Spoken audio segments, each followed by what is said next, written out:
Hello, everyone. Welcome to Myth and Gears, and this is the Harbinger, the Awakening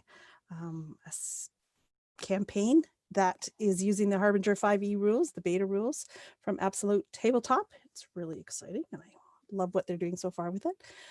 And before we start, I'm going to run through the players and let them introduce themselves and their characters. First, we have Mason. I'm playing N42635. She's a Forge-born assassin.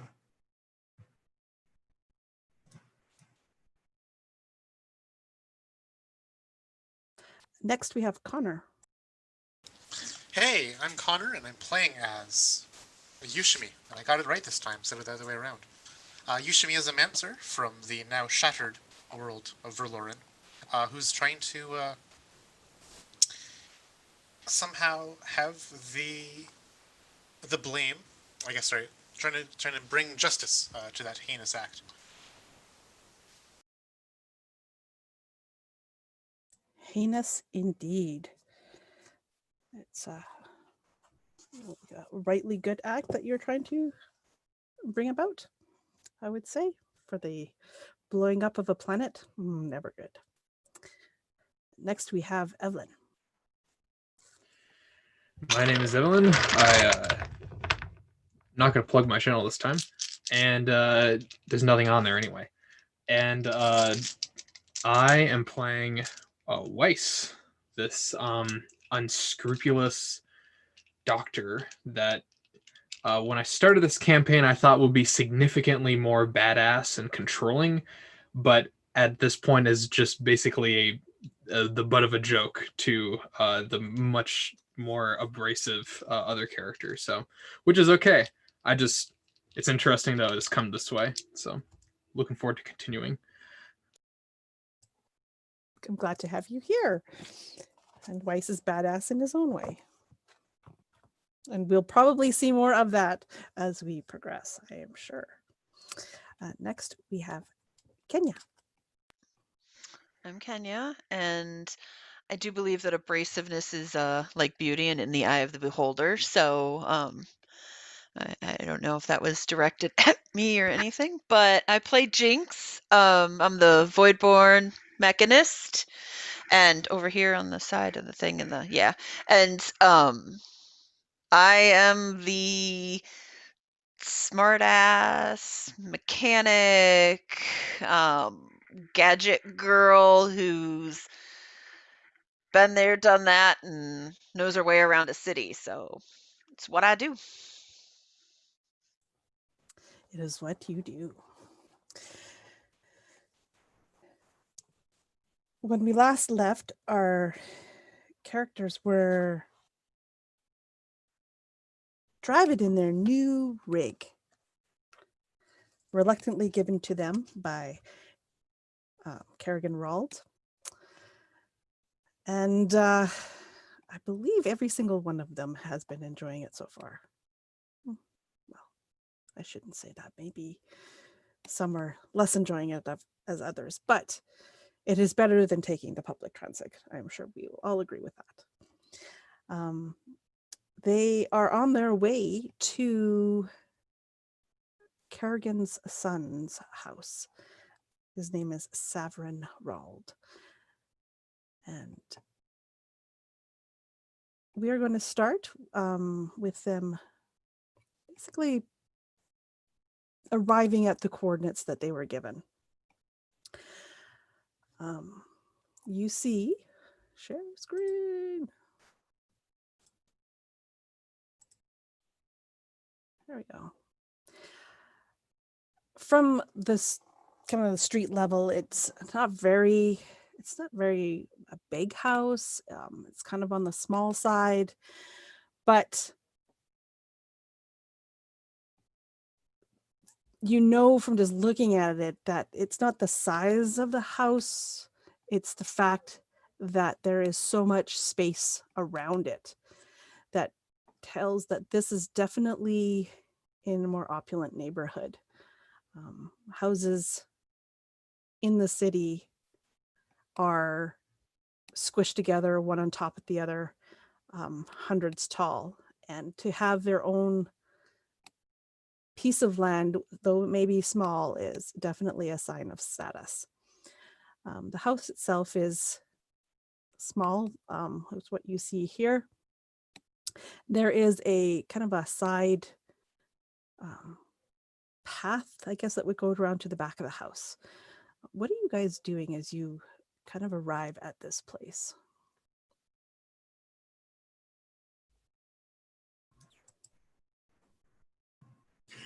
I'll look and see if I see any people like watching us.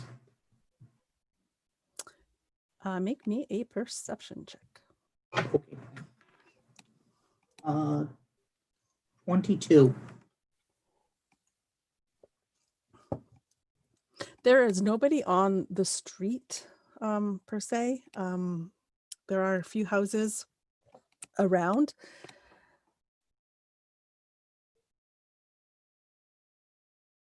As far as you can tell, I mean, nobody is like peering out their windows at this moment.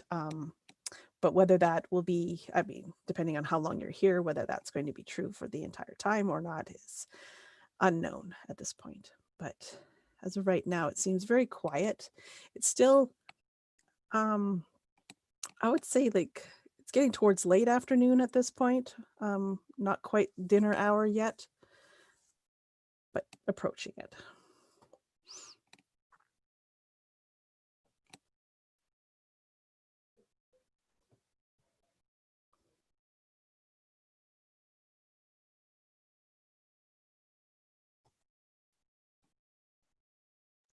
So Jinx is gonna kind of pull the car maybe like down a little bit a ways from, I don't want to park directly in front of this building.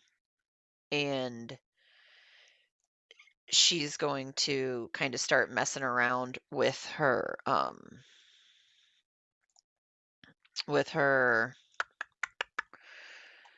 I can't remember the word for it and I don't have the book open. The drone that she can make.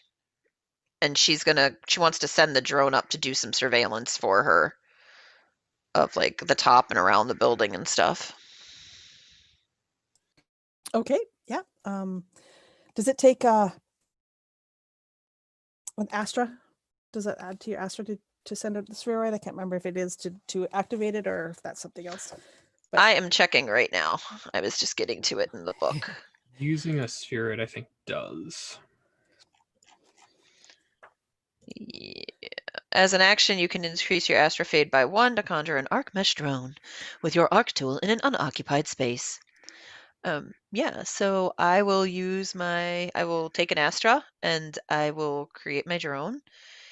And it can move anywhere within 120 feet of me. It lasts for a minute.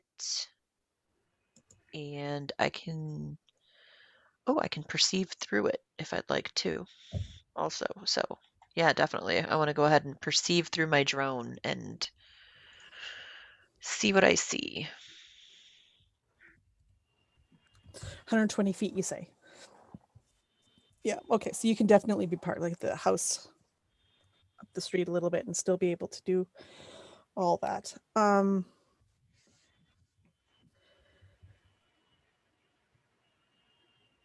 So what are you looking for in particular if you're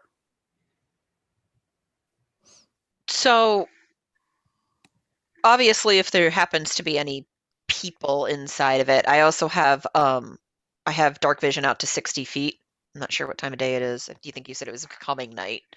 It's still So, afternoon, so it's still afternoon. Okay. So really trying to see if there's a alternate access points, exit points, easier ways to get in than maybe just directly through the front door. Okay. Anything like that kind of stuff. Just anything that I can perceive that would be out of place too, seem odd. Is there like, a body on the roof, something. So yeah, so you send your spheroid out, and it's, as you see, the house itself was pretty. Share that again, maybe. Sure. The house itself has got not actually that many windows. It's almost like a bunker as you kind of go around the side. You can see definitely that the people inside, while while they have their own space, they definitely like protect it and feel like protecting it. As the sphere comes around the front, you can see all of the, I'm going to call them curtains, but all the windows have been tinted dark and there's coverings on them. So you can't actually see in the house from the street as you're flying through. And as you're going around towards the back, there's that side road that goes up. You can see that it kind of circles around into the back into where there's like a detached garage kind of area for vehicles. And there's also a door back there.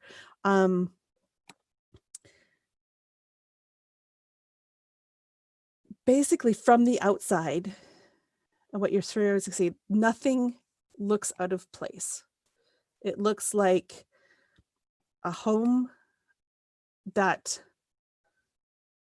well, at this point you can't tell if there's somebody inside or if they'd be at work or what have you. It's a quiet. I don't know if your sphere can actually hear anything, but there's no movements. The house looks dark at this point. So the Yeah. door that you mentioned, can I try to perceive through the drone to see if I notice that there's any sort of alarm system attached to it? Is there a trap, like some sort of security system that's on the door? Okay, so you send it in a little closer. And that's maybe where you first see the signs of something being out of place, because there is like a security pad to get in, but it looks scorched, as if somebody has already tried to enter, I guess is the best word from your perspective, because being in the business and all, this is what Mhm. it looks like. Somebody has gained access to this place. Okay. But the markings and again are subtle. You had to come up here and this close to see it, but if anybody at all was to come to this door, they would definitely notice this as well. Like it's not a hidden thing. Okay. She'll kind of like relay an ongoing, message to everybody. She'll stand and explain everything as she's sitting there. She'll probably have her hand on N's shoulder. This is something that they've done before, where she kind of sits there because her perception is currently through the drone. And basically kind of wait for anybody to, like, is there anything anybody wants done? Like, anything you guys want me to look at? I got, I don't know, 20 more seconds on this thing.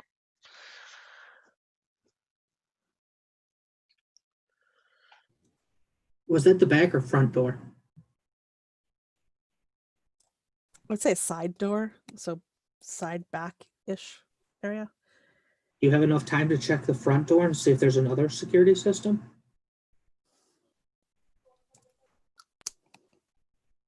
Yeah, absolutely. Kind of zip my drone around real quick and see if there's anything on the front. Look for a security system of some sort. Yeah, you see the same kind of security panel, but Not scorched. it's not scorched, not this Okay. one. Probably you'd be assuming that the lock is probably still engaged, but what you've noticed is that normally there'd be some sort of light kind of flickering, letting you know like this is active. There's no such thing. Okay. Yeah, at that point it looks like the front door's telling me that the security system's probably down. We could probably get in through the back easy. I'm assuming my droid kind of just fades at that point Collapses into dust. into nothingness.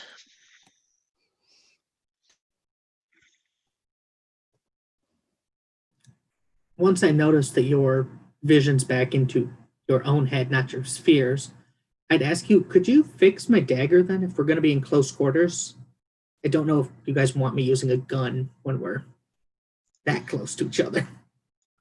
Yeah, I can do that, but I can't do that right now. That'll take me a bit of time, more than we probably want to sit out here and wait for me to get this done to fix a dagger. But yeah, I can fix it later tonight. Sorry. Okay. Use a smaller gun?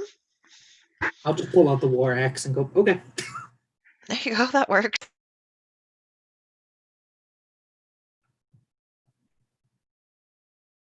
So we going in?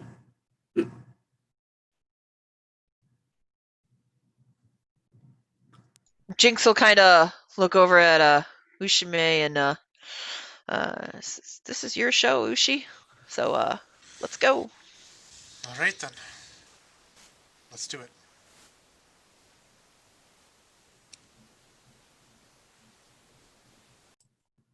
How are you guys going about this? Are you leaving the car out front of the neighbors?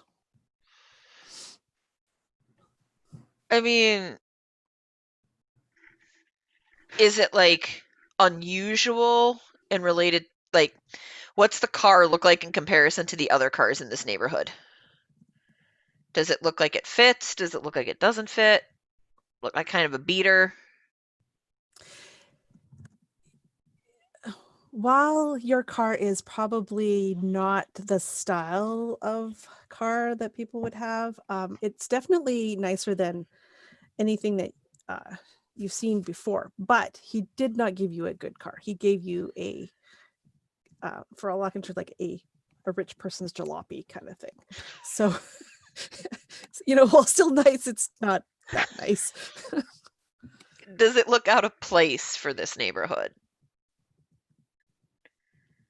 You're noticing that nobody is parking on the streets. Okay. Is there a driveway of some sort to this house or Yeah, a garage? that goes around to the back. Yeah. Okay. I will pull the car up into that, because if there's no cars on the street, I don't want to leave a car on the street. So I'll kind of like slide it up behind the house.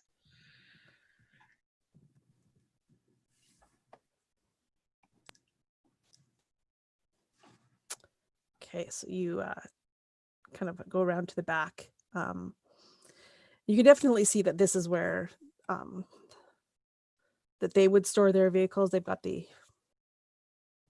like a covered, like a garage, a detached garage, I said. But there's enough space in front of that to probably house another vehicle or two in case they had guests. I just want to say, Weiss, yes. Are you expected at this place? No, I don't believe Savern is expecting you. However, Kerrigan knows where you are. He sent you here. Mm-hmm. So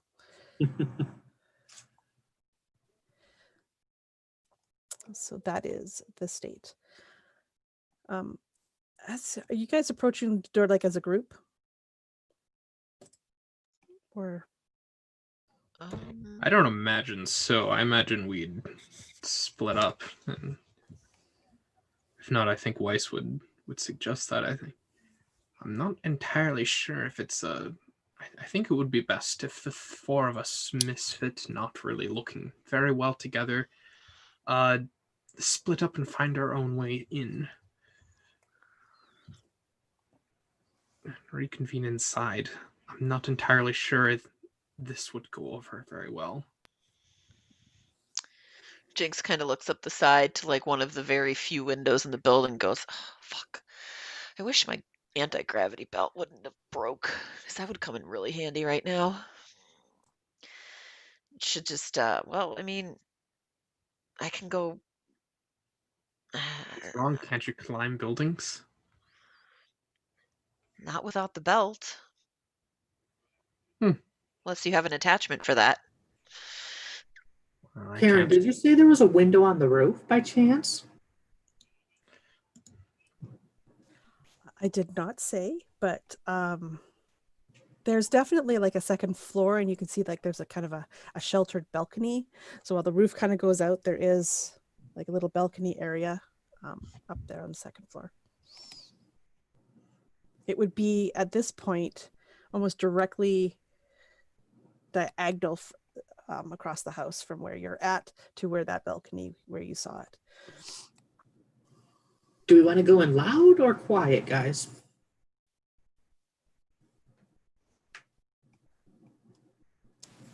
Jinx kind of looks at N like she's got like 8 heads because this is an odd question from N.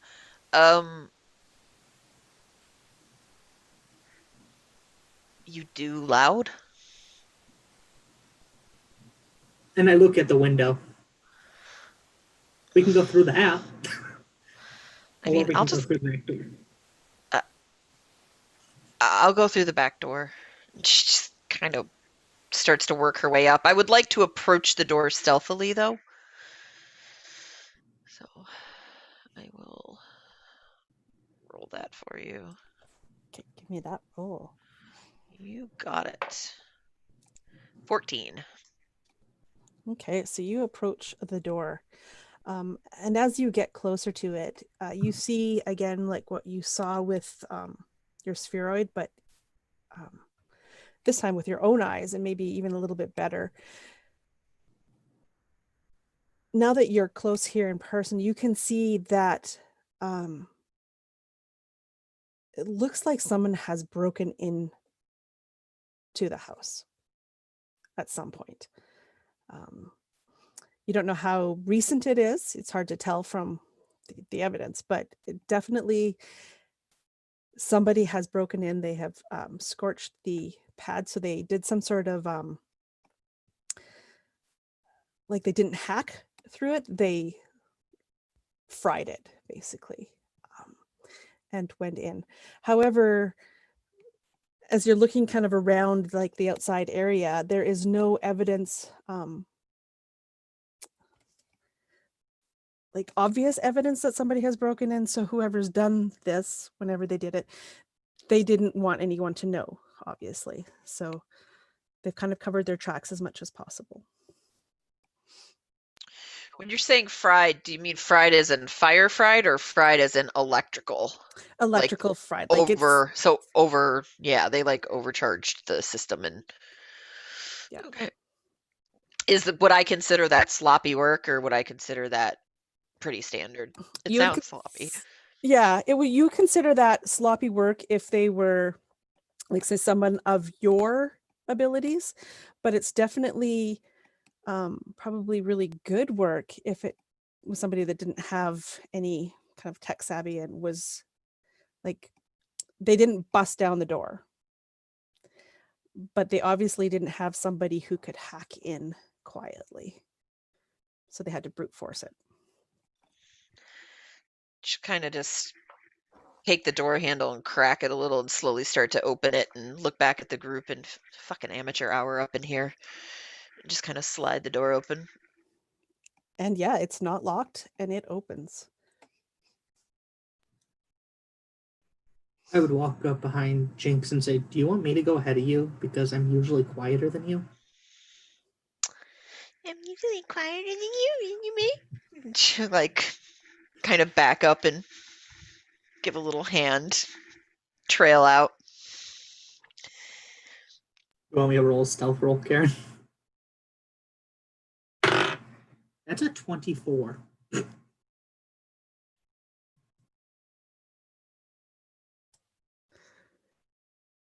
So you barely notice. No, as she pushes past you. No, so you're the first one in. How quickly do the other ones follow? Are you right behind her, Jinx, or? I mean, as long as nothing jumps out and tries to murder her, I'm probably pretty close. Okay. And what's the order after that? Just so we just get that out of the order. I think you should maybe be close behind, I think. Okay. I was just going to say, I think Weiss would definitely take up the rear. Perfect. Okay. So, and you open and push your way in. And the rest of you follow her in. The house is quiet. It is, well, dark, except for some of the light that's kind of streaming through the, I don't want to say coverings, but the like, the windows are not only tinted, but they have that like layer in them that will close off the sight so you can't see in or out, and they could open up. So like some almost internal blinds. Those are all activated. So the house is dark, but there's still some sort of light coming in from places. So there's enough to see. It's not like pitch dark, but like normally people would, probably have a window open or like the blinds open or something, right? And it's not too far into the house when you can, it's almost like it greets you as you walk into the foyer there. There's a sickly, sweet smell that pervades this house. And the air kind of has a metallic taste to it. And as you enter a little bit farther, and you look into like what would be a living room area, you can see some disabled chairs. The sofa, cushion is askew, signs like that. What are you guys doing?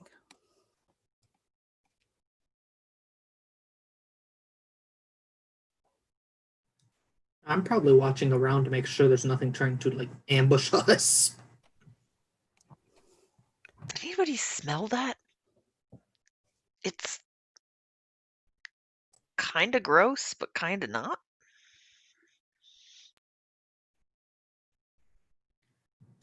Does it happen to smell like blood? It's about to say, yep, somebody was here. I was just going to ask if Weiss actually recognized the smell, but Yeah, I think both N and Weiss would recognize the smell as they first are greeted by it, because it's definitely something that they would both be familiar with. Weiss, in your case, this doesn't smell fresh. Like it's not like the smell you get when you are working on a patient. this has been sitting in a glass tube, hypothetically, for a long time, waiting to be transferred. Yeah. Okay. Yeah. The house itself is quite nice on the inside. Like it's, I'm not gonna say minimalistic, but it's definitely uncluttered. It looks like whoever did the decorating inside had an eye for that sort of thing. It kind of looks like a little bit like a show home, but it still has like homey touches in places. Everything is kind of like streamlined and sleek. A lot of hard, easy to clean surfaces, if you will, rather than like being a cheap wood or anything. There's none of that. It's all some sort of manufactured plasticish material, hardy and durable, and probably I lost the word, when it's kind of like antibacterial, but not quite, but it's along the lines, it's would be very easily to keep clean and diseases away. So as you proceed further into the house, you definitely see signs that there was some sort of struggle in this area. There's a picture, one of these holographic frames has fallen to the floor. And so the picture kind of sputters, but you could see that it's like a family picture of 4. There's a man and a woman and 2 children.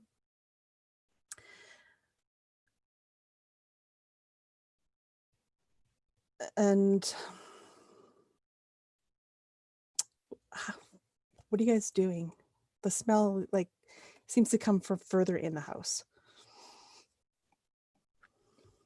I guess I think I would try to hone in on that. I think I'd if I could, I'd sort of break away from the group, maybe give like a hand signal, like just let them know that I'm leaving, and then I want to try to sneakily see if I can get closer to the source. Okay, so Weiss is going to try to track the source in. What is everybody else doing? Yushimi is quite proud in his patron's suggestions of who to hire and who to accompany himself with. Is seeing that all of these companions are quite good at what will come in this place. Much better than Yushimi is, in fact.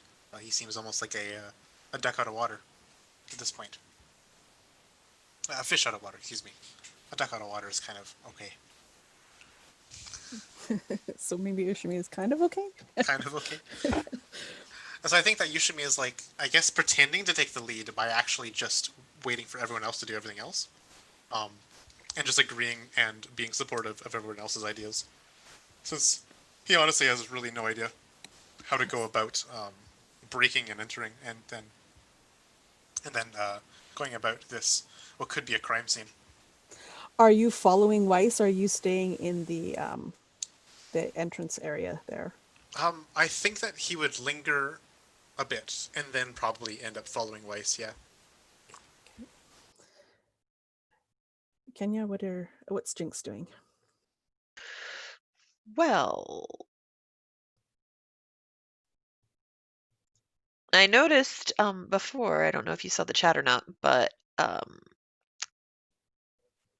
my Astrofade before we took our long rest was at a 3. So then we rested and it lowered down to a 2 because I only go down 1 at a time. So now I'm back up to a 3. So I would want to check with my DM and see if she'd like me to roll on the table. See if you're over, because that's Yes, because I'm 2 over. I'm 2 over. Just 2 So over. I'm still on the intro table. Okay, so then, yeah, just flip into that right now. Give me a D6 roll. That is a 3. Okay, so it was only a momentary thing because it only lasts for a turn, but it's been longer than that. You felt your reflexes slow down, but by the time, so by the time the drone went away, I was okay. Okay, cool. So Jinx is going to kind of let them, as soon as they mention that it's blood, she kind of and just lets them go do their thing down in that direction. And she's going to kind of look around the rest of the apartment and see if there's any sort of clues that she can find to like just anything. Does it look like there was a big fight in here? Does it look like something's been opened and left hanging open? Is there a hidden wall safe or something somewhere that she sees? She's going to kind of look around for that stuff. Okay, perfect. So Jinx, you'll come across probably first because of where you're headed, the stairway up to the second floor. And while you are like coming across it, you see signs of like little blood drops and maybe a smeared handprint on the railing that goes up. This kind of trails up a little bit. Weiss, you kind of follow your nose and you head towards the one area of the house. You pass kind of like the kitchen area and you go back into this more of an office type area. Like there's a room and the door is somewhat almost closed, but not all the way. And the smell as you are approaching it is stronger. So you can definitely tell that some of that's coming from in that room.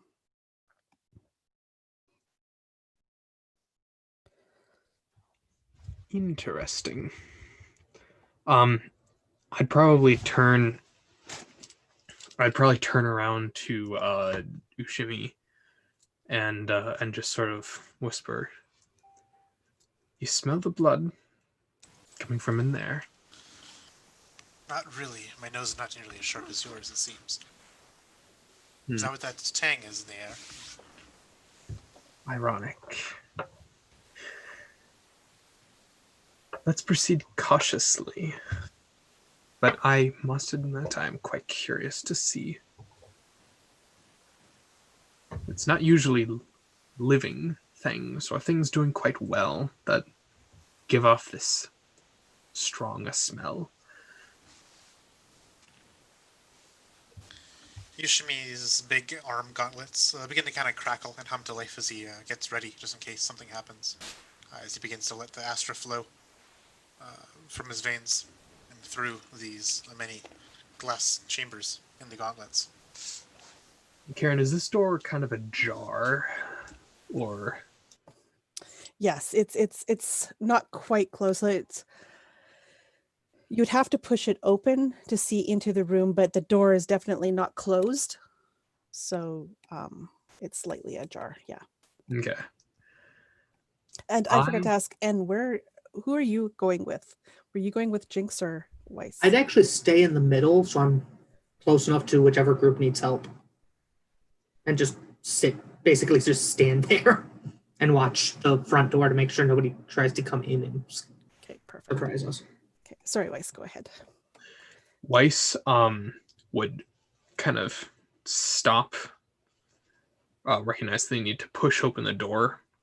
They take their scattergun pulser from out under their coat, kind of just gently, and then and then just gently push the door open. Okay. Before we tell you what you see, Jinx, what are you doing?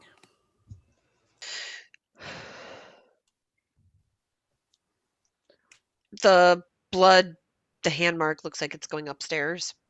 Yeah, it looks like the smear goes up, not coming down. I'm gonna go up the stairs. Go up the stairs and follow the blood, because, I'm curious.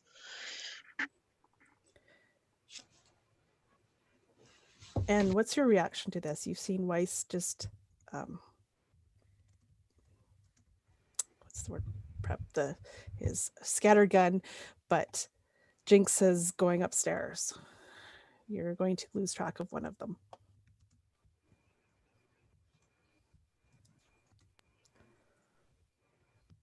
Which one am I closer to? At this point, you're right in the middle. Dead middle. Yeah. Oh, of course. Well, Weiss has Ushime with him, so I guess I'll follow Jinx. Okay, so you and Jinx are headed upstairs. We will come back to you. Weiss, you push open the door. It gives no resistance. And in the light, because there's some lighting streaming through here, again, it's not dark. It's just not well lit as it could have been.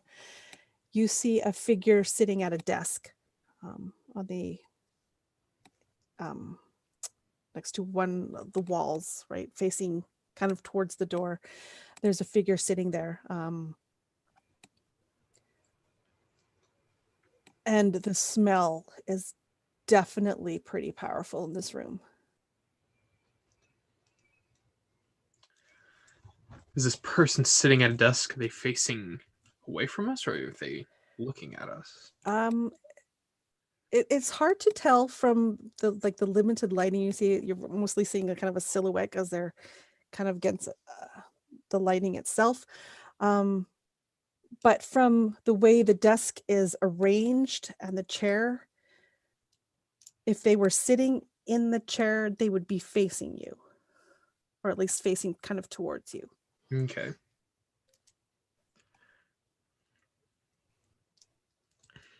I just kind of wait a moment. I wait like 5 seconds. Do I hear anything? Nothing. In that case, I sort of just... I don't suppose you could tell me where I could turn on the lights? I think as soon as you say the words "turn on the lights," there's a computerized voiced "turning on lights," which will then raise the lights. And you can now see, and you maybe wished you hadn't turned on the lights. The person sitting in the chair is, you can tell, is not alive at this point. They're, where their eyes should be, there are empty sockets gazing at you. Where the mouth should be is a piece of paper, almost like you're not sure because nobody uses paper anymore. But that's the best thing you could describe it, is there's a piece of paper sewn to his face, and there seems to be something on it. Oh dear. And from the looks of the body, this looks like an adult male. I kind of just give a cursory glance around the room. Obviously, this is drawing my attention, but I just want to make sure there's nothing else like immediately in the room, like nobody's standing there with a pulsar ready to shoot me, or worse. Yeah, you give me a perception check. With pleasure. Ooh, back to my old habits. That's a 5. You don't see anybody, or maybe you do. You're not sure, and you look again, and you still don't see anybody. Yushimi, you can see this as well, as you were right there with them. What are you doing? Probably gagging and kind of not retching. The preliminary phase of retching, just like stifling his breath, kind of just like coughing a bit, stymieing the stench of this. Not even the stench, but even just the sight itself. He looks away and kind of backpedals back into the other room where they're coming from. It's vile. What has happened here? He kind of like belts out between coughs and wheezes. I'm not sure, but I intend to find out. Perhaps it's actually best if you were to wait at the threshold, Mr. Ushime. There might be other people. Or there might not be, of course. I will watch your back then, he says, kind of getting your insinuation. Just Sure. let me know if you need anything. I'll be right here. Of course, Mr. Ushime. And Weiss would approach and try to, so I can make out lettering, something written on this paper. Yeah, there's definitely something on the paper. And it's kind of like there's just like kind of this sort of deal. Yeah, and literally sewn in. Sewn in, okay. Yeah, I would kind of look. I would also take note of the stitching. Does it look like genuine medical? Like what sort of do I know what kind of a person did the stitching? Somebody who doesn't know how to sew. Yeah. It's terrible. It's absolutely horrific. The quality of this sewing is abysmal. A child could do better. I kind of shudder. Maybe not for the right reason, but but Weiss shudders, and Weiss kind of peers in. Kind of, I don't imagine they look around anymore. I think just gets a closer look at see what's written on this sheet of paper. Okay, and before I tell you, I'm going to jump over to Jinx and N. You are climbing the stairs up to the second floor.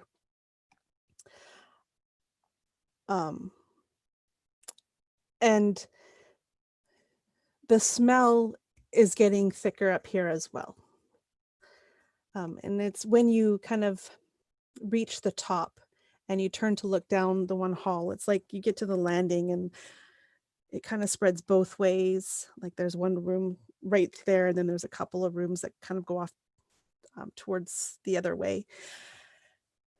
But as you kind of look at the landing and you look down towards that one door that's like the closest to you, and you see a woman's body collapse there, face down, one arm outstretched towards the door, the other one hacked off, is the best I can say.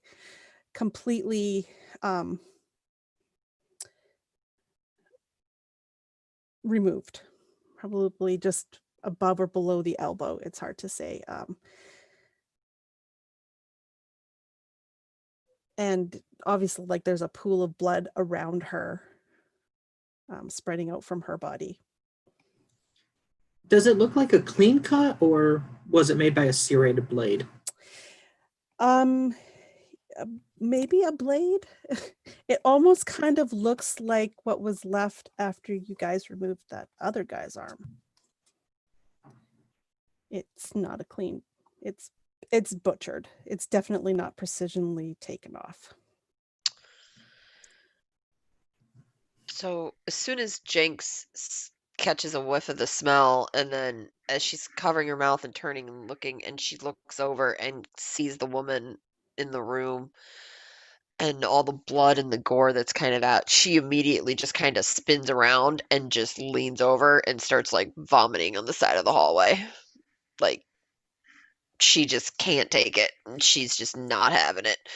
And she points to the room and go in. Oh God, this is your. Oh, oh my God, this is all you, man. This is all you, baby. You got this. I'm good.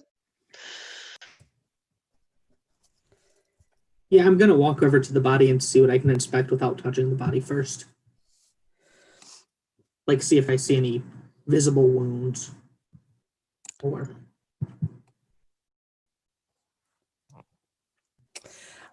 I mean, besides the missing limb, it looks like, well, you can't tell, like, she's face down, so whatever wounds, obviously bleeding out, looks like they might have come from the front, because you don't see anything particularly on the back. But you kind of notice, like, her head lying there, her hair is kind of covered up her face as she's fallen, but you can kind of see, kind of through the tendrils, that there's a massive amounts of blood on her head on the one side. so it doesn't look like a gunshot is kind of what I was trying to figure out. Not from what you can see at this point without touching Okay. the body. Yeah. Then I'm flipping the body over.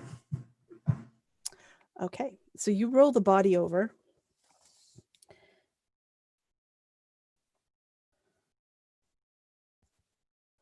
Sorry.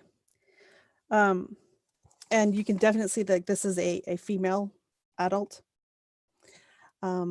Her one side of her face has been completely butchered. It looks like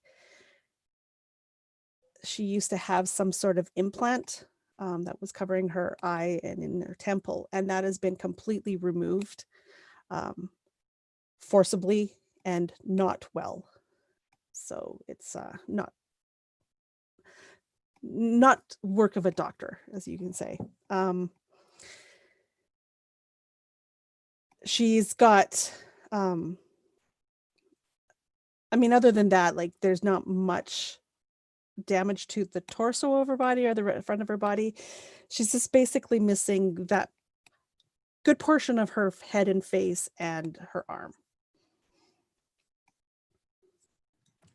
And would say under her breath, "Oh, I can tell you they're not assassins. This was not a clean kill. There's no marks. But do I see anything else?" No. You said her hand was trying to reach towards a door? Yeah, it looks like she was trying to get to the door and she never got Okay. there. Yeah, I'm gonna open the door. Okay, so you step over the body, and as you open the door, you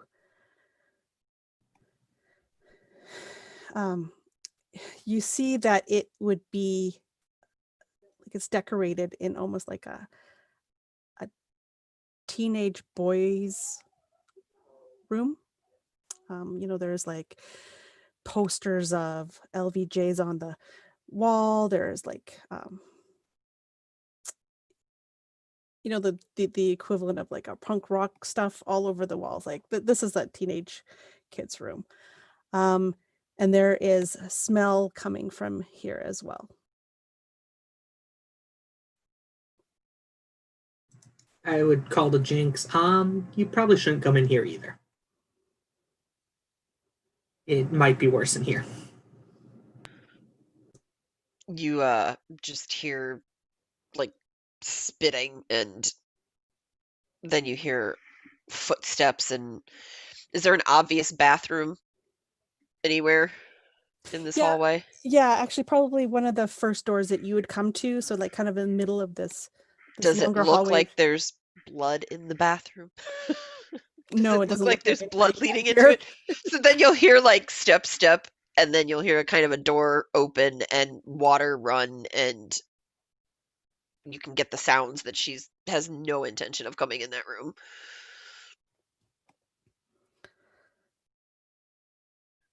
And we will leave the two of you there, and we would return to Weiss. Weiss, you are approaching and you are looking at this note that's been sewn to this guy's face. And as you get closer, you can definitely see that there are words written in some sort of colored liquid. You think back to your history books, it's some sort of like ink kind of material. And it says, "Tell your wolves to howl at a different moon. You come after our family, we come for yours." And it is signed with a very ornate OV, a symbol that Weiss absolutely knows.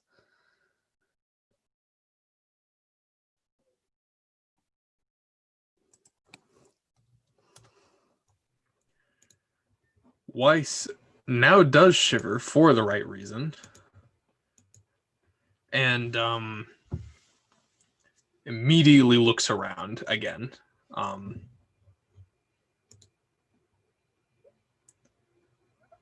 I'm going to, if you'll let me do another check of the room, I think this would immediate wave of fear and paranoia. Absolutely. So, thank you. Even if this doesn't amount to anything, it definitely didn't. 6. I kind of look around and I was half considering removing the note and bringing it, but now I'm really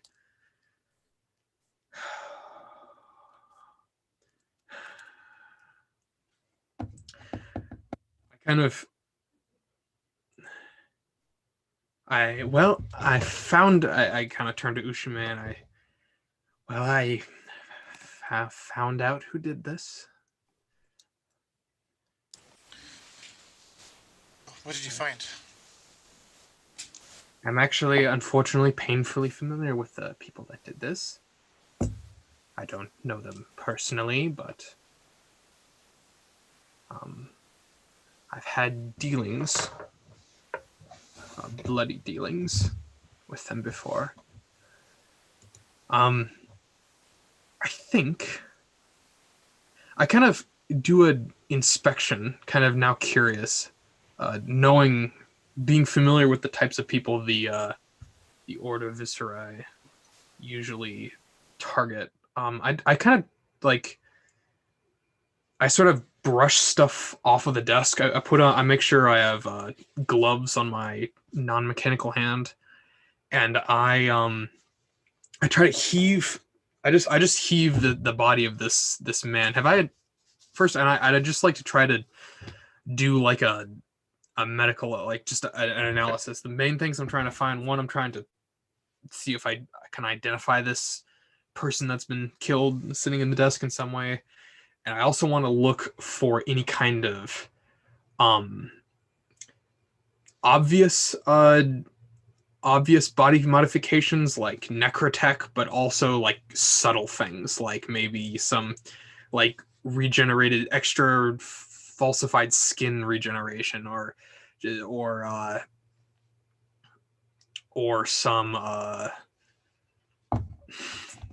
yeah, those are the main things. And also yeah, there's like prosthetics and an identification of who the person was, if I can.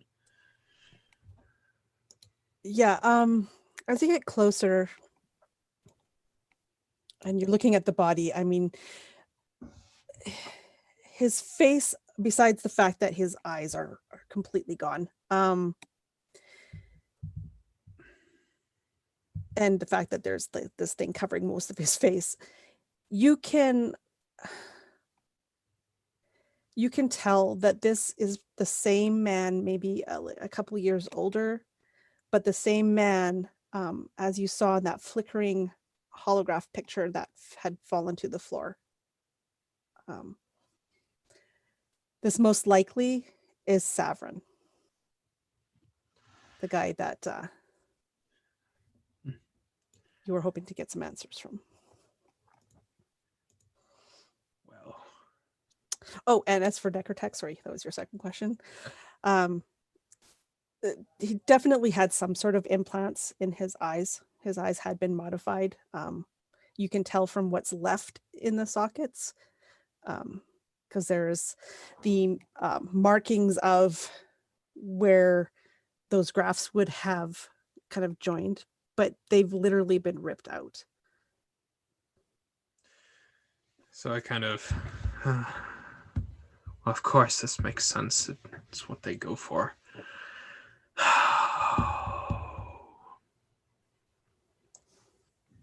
This isn't good at all. I would kind of take out my arc tool, my mechanical hand would kind of, and I would turn into some kind of very spindly sewing tool for medical stitching, and I would try to unstitch the piece of paper as best I can, and to try to just so I'm not ripping it. I just want to preserve it as best I can, and I would like to remove it and just take it with me. Okay, I'm not even going to say that you need to roll for this because the stitching was so elementary. It was obviously just there so it wouldn't fall off and get lost, that it's very easy for you to remove. I mean, the paper rips a little bit, but nothing major. So you can have that. Okay.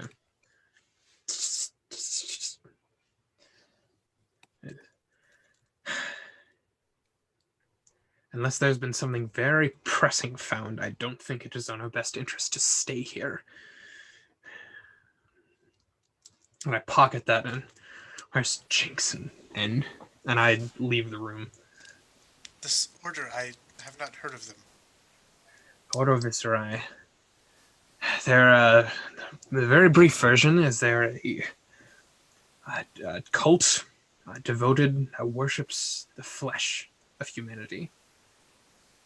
And and I kind of hold up my left hand, and they very, very much dislike anyone who blasphemes against that. And I hold up my necrotech arm.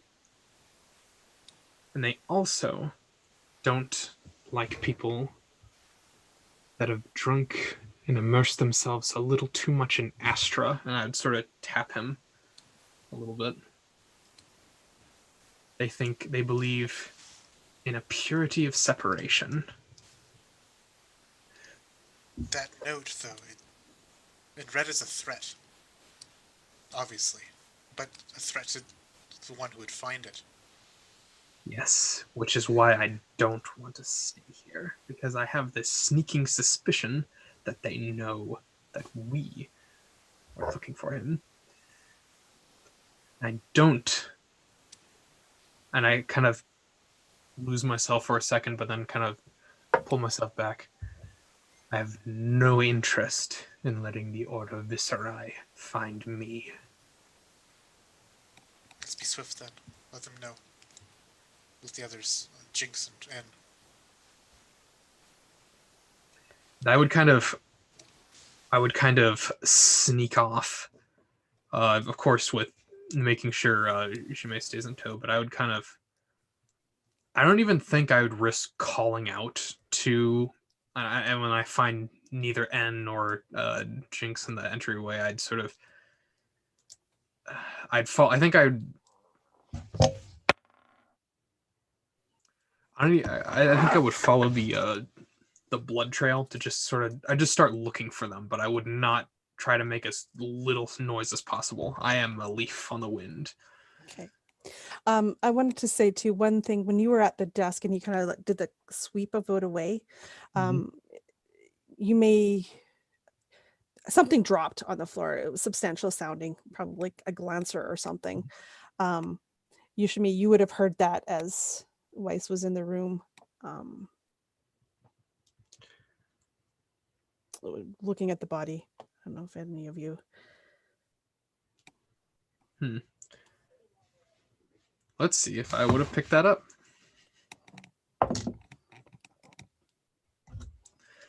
I think Weiss would have had according to this high roll on my self check, I think Weiss would have had the foresight to maybe at least look and see what it was. Yeah, so you would have looked down and seen that it's obviously a glancer, his glancer pad that he would, that most people use, right, for all their workings or dealings. And to remind you guys that you were here to find out what he knew about Void Shatter and her kidnapping. So there's potential when you're looking at it that maybe he had something on the glancer. I think seeing that and seeing like the personal glancer, I would definitely kind of turn it around, inspect it, look to Ushime with a slightly more less grotesque face, maybe. And I just, well, I don't think you'll be needing this anymore. And I just pocket that and then resume being absolutely terrified. Okay, so we will go back upstairs to where the two of you are. You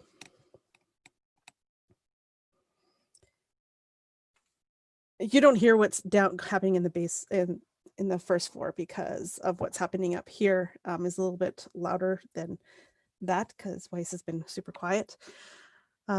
Jinx, you're in the bathroom and you are at the doorway of a boy's room, the teenage room. What are you doing? Well, did I see anything out of place with my insanely high passive perception?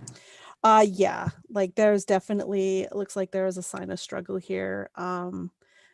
Sheets are fallen off the bed and to the other side, and from where you can see that there's a foot. Yep, I'm going to check it out. Okay, I am not going to describe what you see. I'm just going to pass upon that. Yep. Keep that line in tow. Jinx, I need you to make me a perception check, please.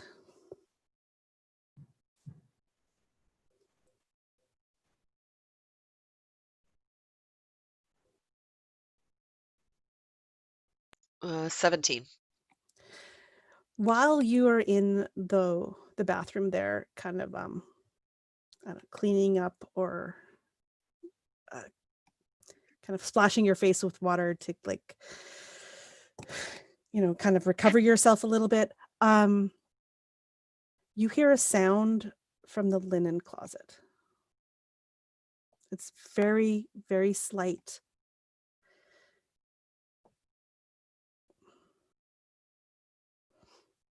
Barely noticeable, but you heard it.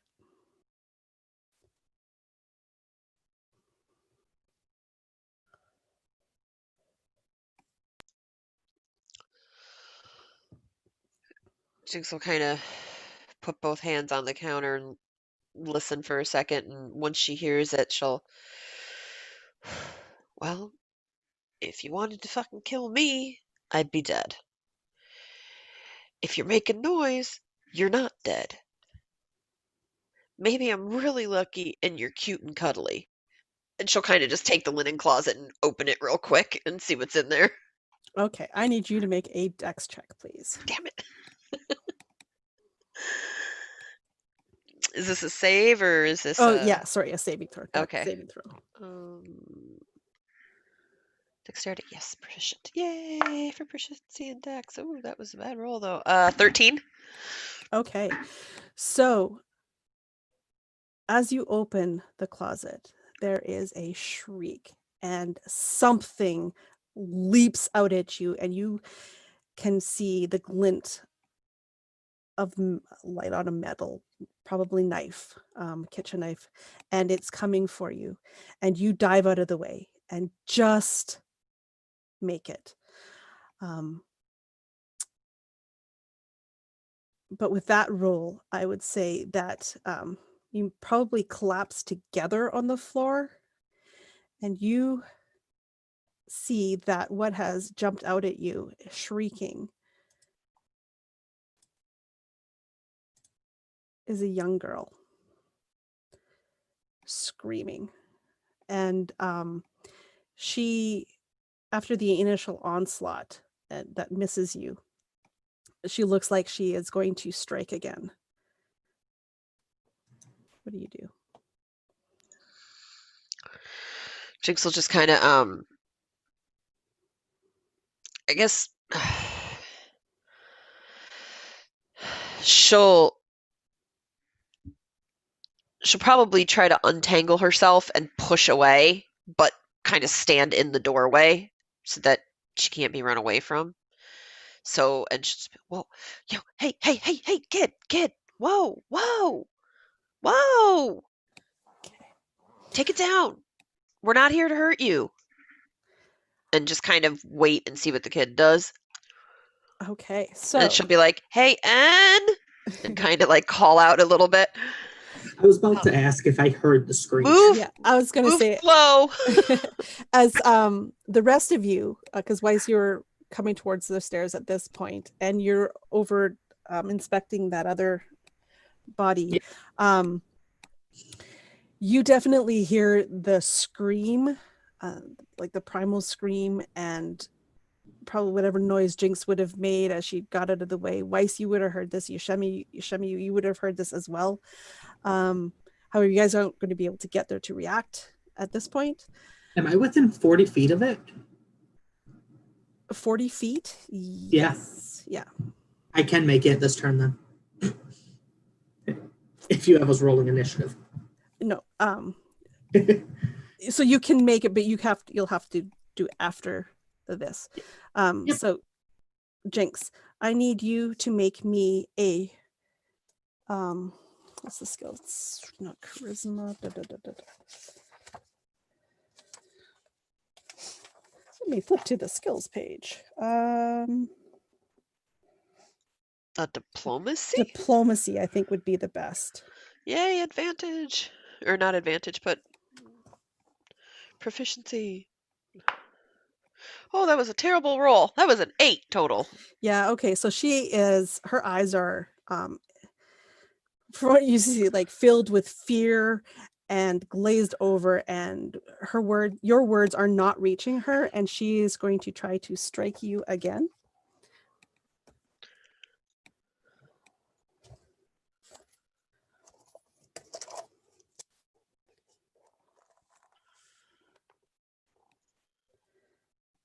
But she is not at all proficient with a knife, and you are able to maybe like kind of keep her at a distance or something so that her swings at you are kind of just missing you. She can't reach you at this point. This is when Jinx, if you were running to the sound, you would see that sorry, not Jinx, and you were hearing the sound and you were running to her, you would be kind of approaching at this point, and you would see Jinx in the doorway of the bathroom, obviously wrestling with something you can't quite see, because Jinx's body is kind of blocking view of what it is. Weiss, you'd be coming up the stairs. You maybe have a little bit of better vantage point as you're looking kind of at their legs at this point, because you're still down low enough, and you would see again Jinx in this doorway of a room, and between her legs you can see other smaller legs kind of in front of her. Like that's what you see. And Yoshimi, you'd be behind Weiss, so if you were following, you would see the same thing as Weiss. What are you guys doing? I think I'll be able to get my arm in there and grab whatever is trying to attack Jinx.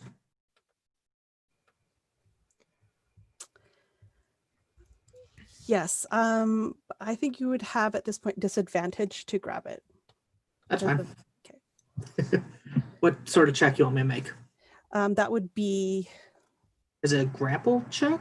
yeah, Which so would be athletics. Acrobatics or athletics? Yep.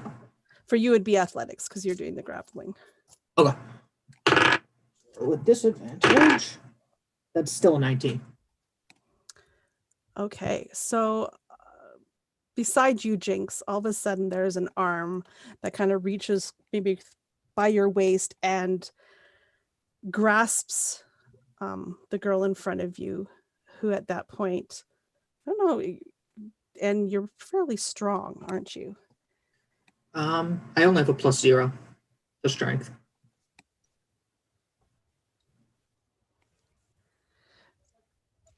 Okay, so I think she would probably still call out in a little pain, but more probably less of pain, more of surprise and fright. The fact that she is now caught, and it's almost like you've taken the scared animal and now that was cornered and now is trapped, and that is the sound that it's making right now. And I would ask Jinx, what am I holding? I can't see past your body. Well, it's a kid and not really moving slow, and she's just gonna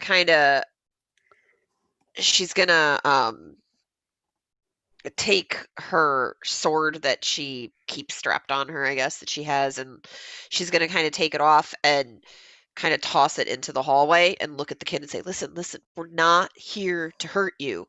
And go with the freaking kid, and it's they don't like it when you do that. Just let her go.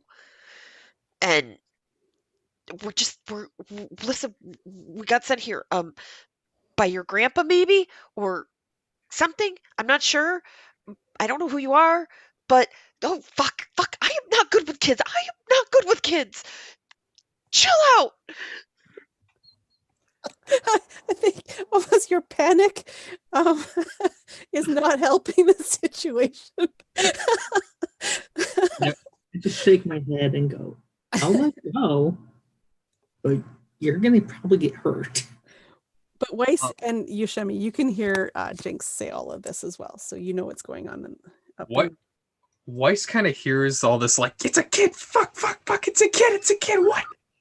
And I think Weiss would kind of just look to Ushime and then sort of slowly kind of poke their head in through the door, kind of see what's going on.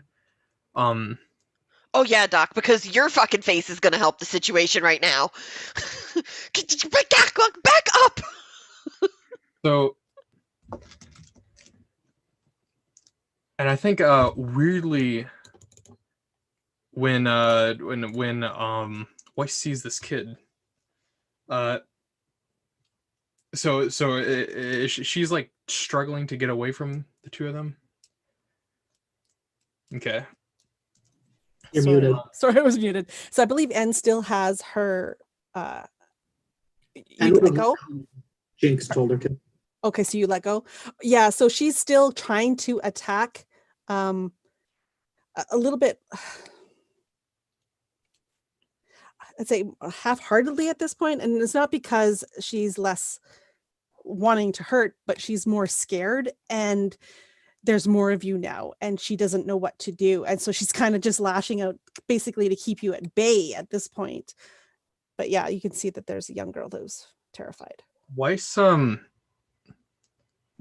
taps a very unused button on his rebreather, and it actually and it pulls back.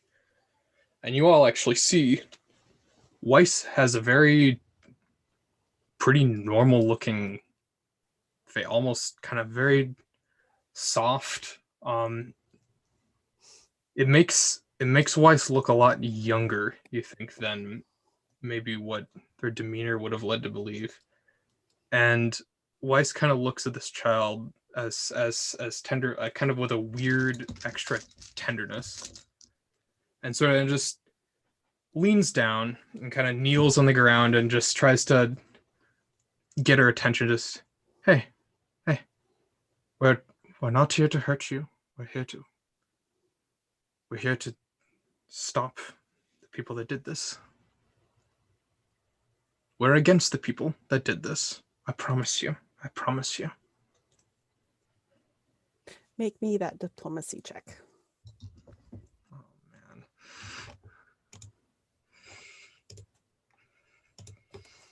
Let's see. +0. Here we go.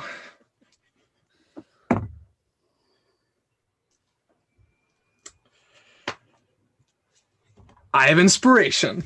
Okay, let's use that. Now, the real question is, do I want to use this dice? You wouldn't betray me again, would you?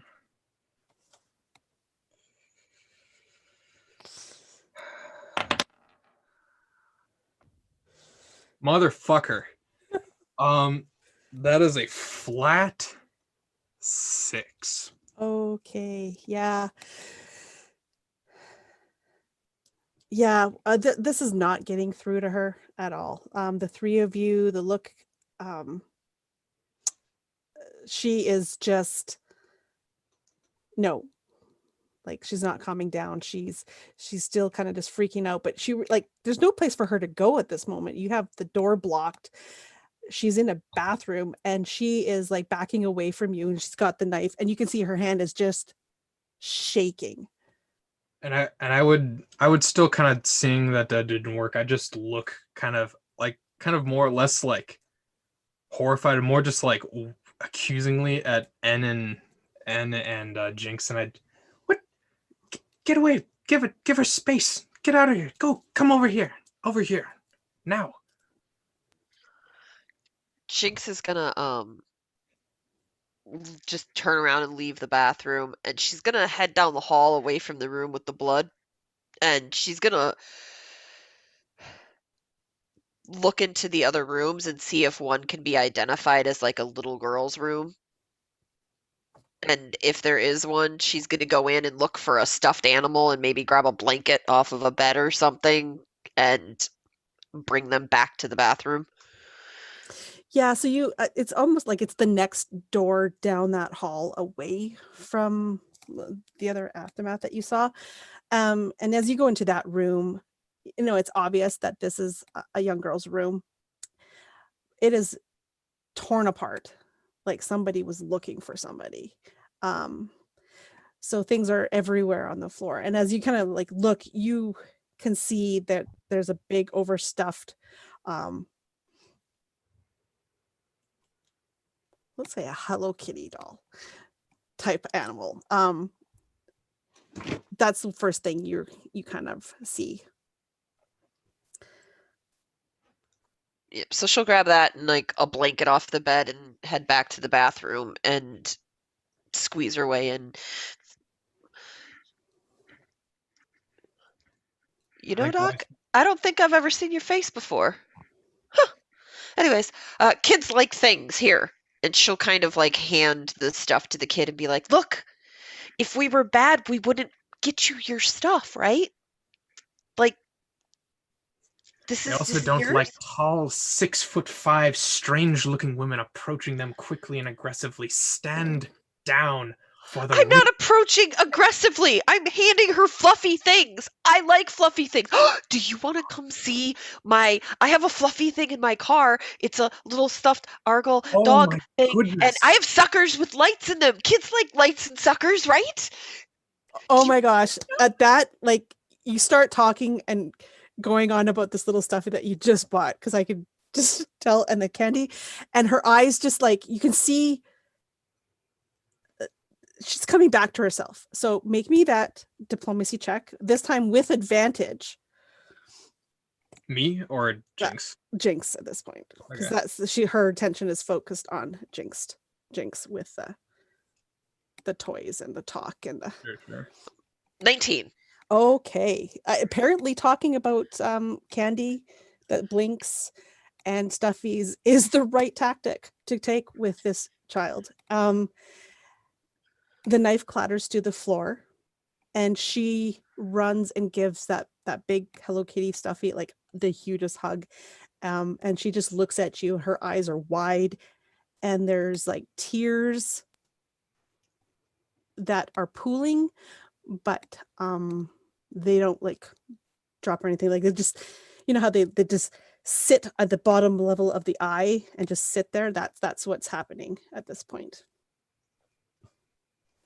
And she's just looking at you. She's not looking at anybody else.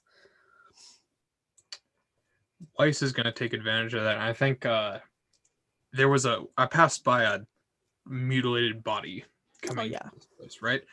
I'm going to go take my coat off, and I'm just going to cover it as best I can. Gotcha. Perfect. Oh yeah. Yeah. Once the child's out of the bathroom, I'm gonna go grab the knife, just so it's not on the floor. Okay. Jinx, what are you doing with this girl? Jinx will kind of reach down and like awkwardly kind of okay, so I'm gonna pick you up now. Please don't scream in my ear again, because that hurt. Um, and uh, I'm gonna put this blanket over your head, and I'm just gonna carry you outside because, I mean, it's really nice outside today, so we should probably go outside and get to know each other. And do you have a name? And she's gonna kind of reach down and grab this kid and like lift it up on her hip as she's talking to it. You're muted. She doesn't respond, I guess, in any way verbally to you, but she accepts your I guess not hug, but accepts your arm, and doesn't fight you when you go to pick her up.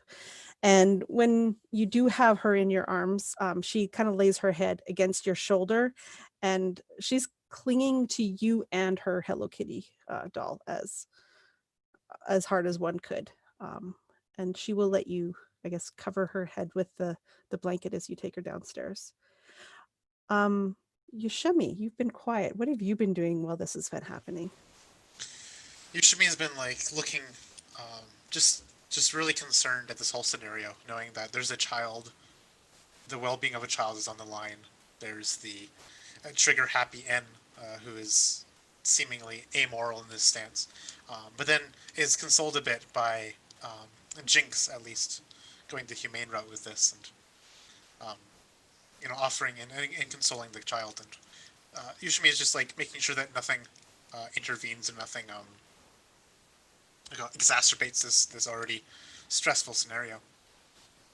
Are you accompanying Jinx out to the car? Absolutely. Okay. What is Anne and Weiss doing once Jinx has left with the child? And you One should be done second. with him. Oh yeah. As she's carrying down the hall, she's gonna be like, "Hey guys, we're going outside because it's really pretty outside today. And if I were staying in here, trying to figure out who this is and maybe a picture of a family or something would be kind of nice to have." And she's completely awkward and like not comfortable with the situation, but she doesn't know what else to do, so she just kind of closes her eyes and looks away from the body and shelters the kid's head as she walks down the stairs. So you would remember that on the way out too, that there's that broken holograph Yeah. on the floor. You try to reassemble that and get it and collect it. Yeah, you can collect it. The picture still flickers. It's obviously that something inside of it has broken, but you can the picture of the family like flickers in and out of sight, so enough that you can see that this that the girl in the photo is definitely a much younger version, but it is the same child. And that there was an older brother and a mom and a father. Once I'm sure that they're down the stairs and out of hearing, I'd walk over to the doctor and say, there's another body that we need to look at because I was trying to look at it and the child tried to kill one of us. I'm so sorry. What was the last thing you just said? I got distracted by something in the chat. The child tried to kill one of us. I was trying to look at the body and a child tried to kill Jinx, which I And think frankly, I don't blame her. So So let's go look at this body. agreed. And I kind of pull up the body. I pull off my coat, just sort of take a look, and I would I guess I would sort of make the same examination, and I think you already explained it. I assume I would assume I would sort of just get the I'd just sort of gain like this person clearly had prosthetics. Yeah, and this actually, once you see what's missing, it kind of explains itself to you that because down in that other room, like there was that living room area, but you also saw in one corner there was like really like a futuristic, but what you'd see as like a drafting desk area where people would make this one, however, was fitted with like the 3D holographic stuff. So you can see, and from what she's missing, that the wife was probably an architect or some sort of designer of buildings, and her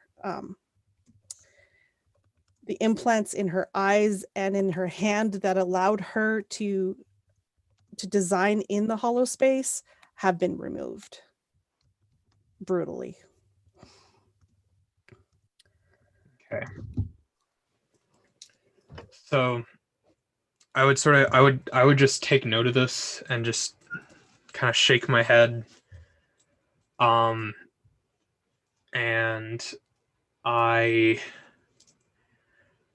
unfortunately, I think everything that can be taken has already been taken. So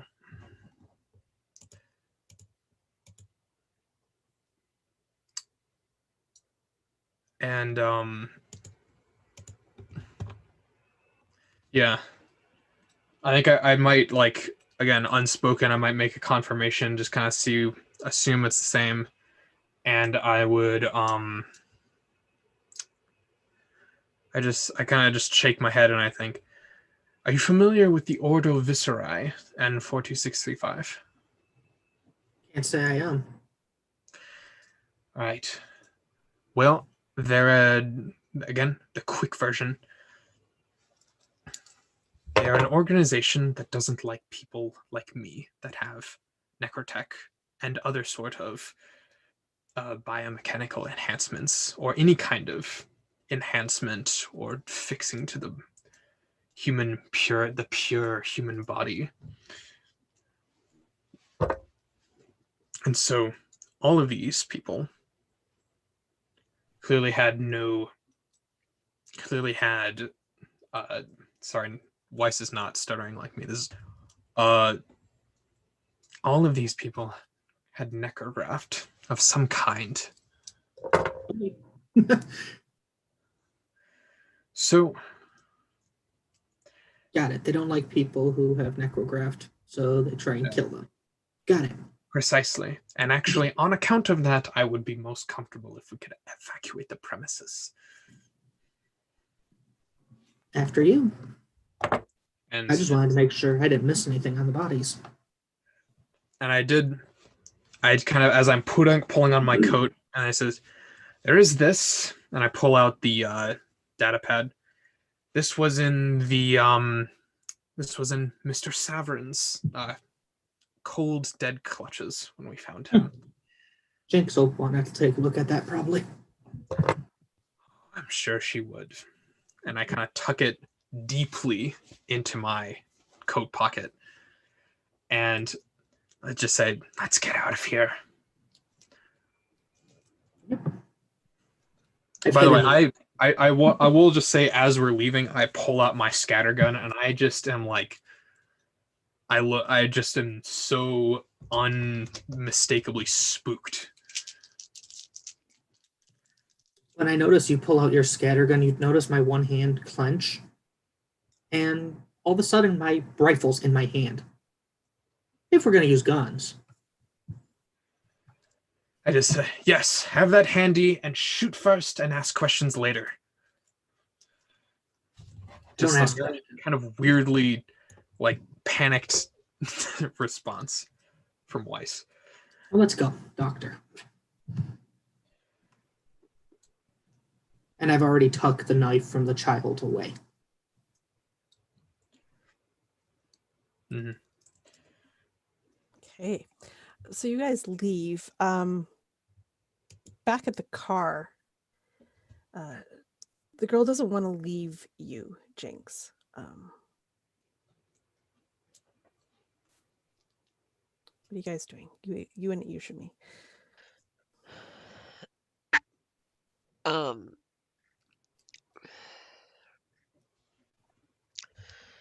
Jinx is gonna reach into the car and dig around in the bag of candy that she bought at the last place we went, and grab 2 of the lollies, and actually she's gonna grab 3 of them, and she's gonna take one and unwrap it, and she's gonna hold it up to Ushime and be like, "Hey Ushi, you should really have one of these. They're great fun." And she's gonna push the little button that starts it lighting up and like kind of like hold it out to him. And then she's gonna unwrap one for herself and pop it in her mouth and be like, "Oh man, this sure is good. Do you want one?" And she's gonna offer one to the kid, see if she wants it. Yeah, and her eyes of like we're watching all of this. So she would watch the candy and you pass it to Yushimi. She saw the one that you took, and you could just see like she's just intent on it. And so then when you gave her one, she kind of tentatively looks at you and reaches out. And when you don't do anything, she kind of grabs it and quickly shoves it in her mouth before then again kind of cuddling back into your arm.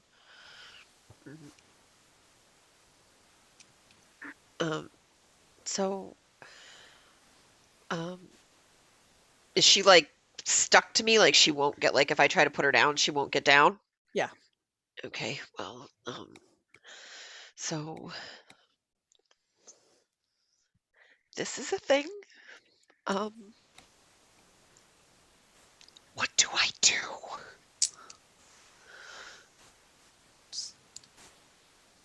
Keep her calm, keep her happy. Don't want anything to startle and stress her out. I think she's just very scared and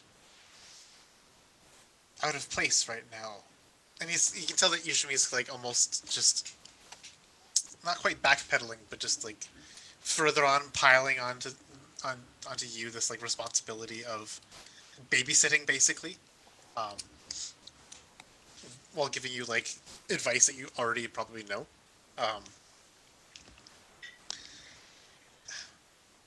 Hey, sweetie, would it make you happy if Ushime had some of the candy with us?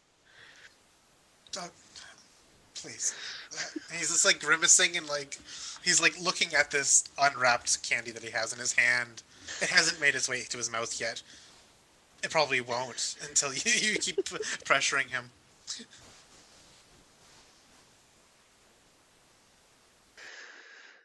Um, I guess,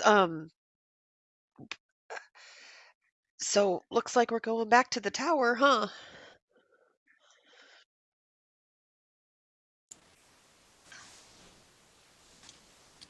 To visit old grandpa, I guess. I think that's best.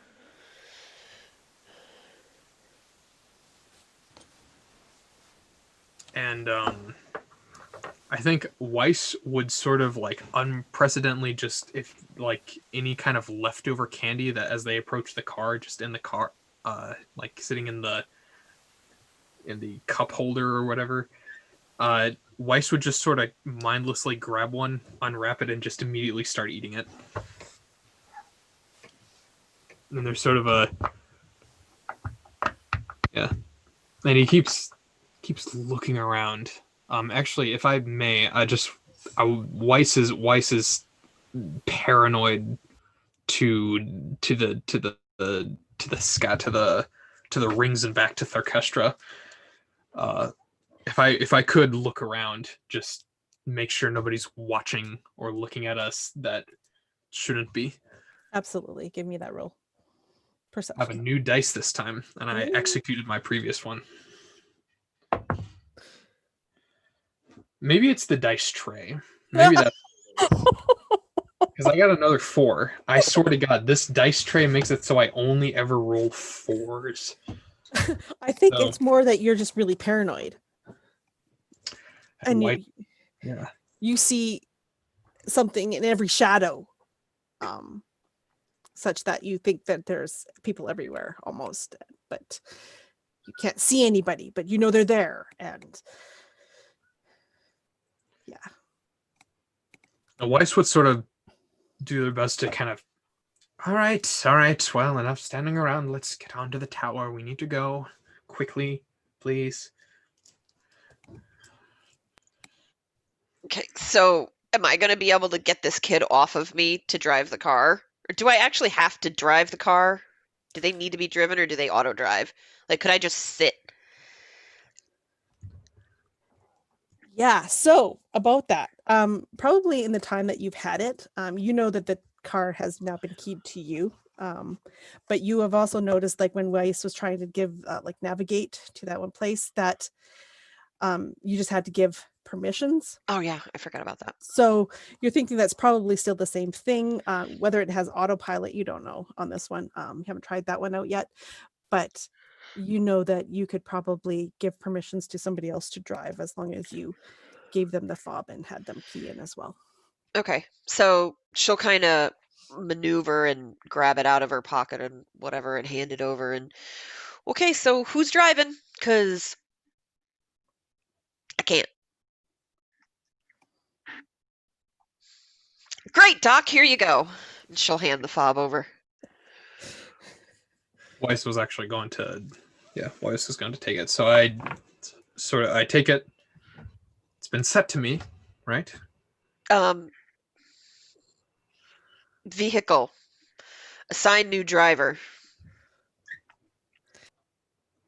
And yeah, so it would go through the same thing. So Weiss, as you touch the thing, it would go be initializing, and eventually it'll beep, and you now are also a registered driver. And I look at Jinx and much obliged. And I get us the hell out of here. Perfect. Okay. Yeah, so I'm assuming at this point that Jinx is in the back with the child. Weiss is driving. Someone else is in the front. Who else is in the back? Would you two just tell me where you're at?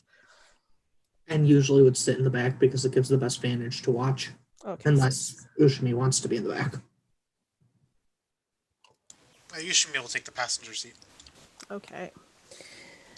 And Weiss, you are driving away. Where are you guys headed?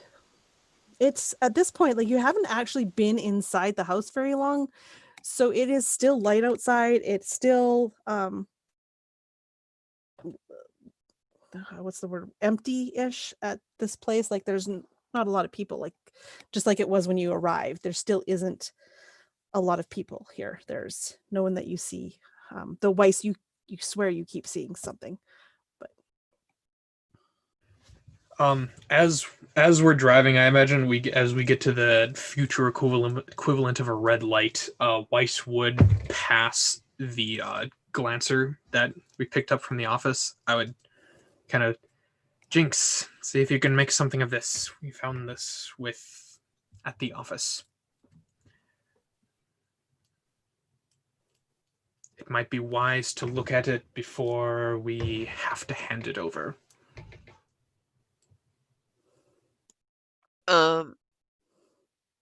Okay. She'll kind of take it and hand it over to Ed and be like, "Here, hold this up for me." Because, she's got like one arm because one's like trapped under a child. And she'll kind of start using one hand and popping around on it and doing her tech stuff, trying to hack it, and Give me get that into it as tech much roll. as she needs to. Let's see. I'm still learning where all this stuff is on. There it is. Intelligence there. 18. Okay, yeah. This one is obviously set by some plebeian. It has hardly any security. You are able to get into it with no problem whatsoever.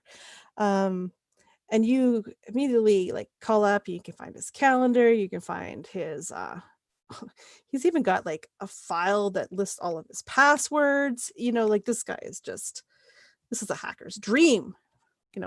The lack of security on this thing. And within moments, you're able to kind of pull up maybe some financial data, like some private banking information, if you will. This credits his things, and you're kind of looking at all the entries and the exits. And at one point, something catches your eye, and you see that there is a massive deposit of credits into his account from, and this is what really is curious to you, Sept Alzarine.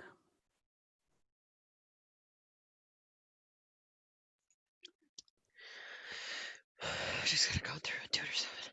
Oh, this is why I love what I do, because I know what you don't want me to know. And here it is. He gets money from Sept Ulzarine. Does anybody care about that?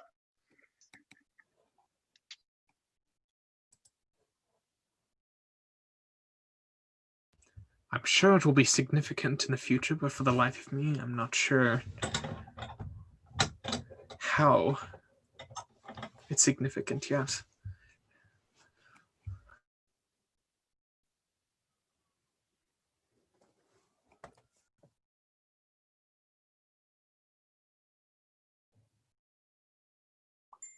And just so you guys know, like that, Sept Alzarine is definitely the leading ruling sept of Tharkestra, the moon you're on. They are the bigwigs here. Does it And- tell you why he paid them? Or Yeah, and it doesn't actually like say Sept Alzarine, but it says a name that you definitely can that belongs part of his enterprise. No, there's no entry. It just says like a deposit of by this person.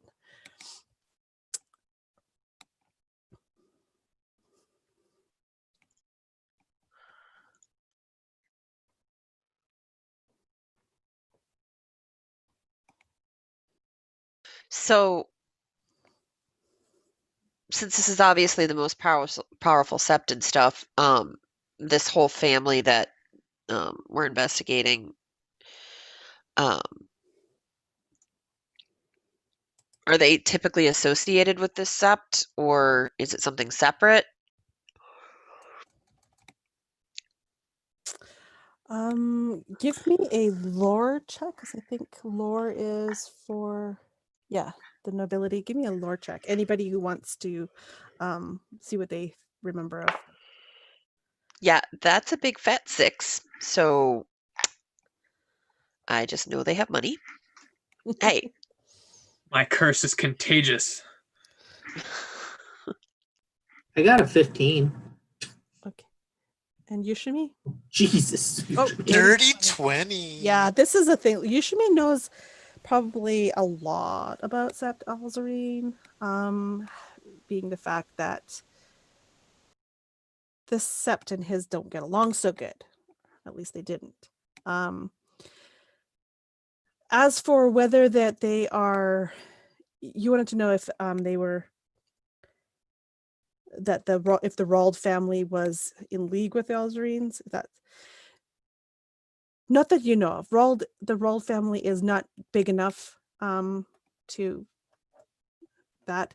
They're definitely not part of Sept Alzarine. They are at this point like an independent house. There's no affiliation, like the Rald doesn't have an affiliation, at least that you know of, with this. So seeing this big payment from the Sept Alzarine to Savrin is a little bit suspicious and odd. Not sure why that they would pay like a nobody family this kind of money. So there's something can there.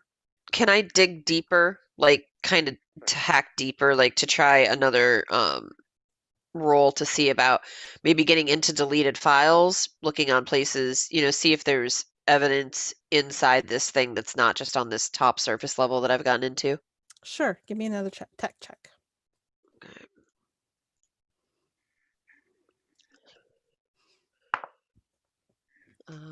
17.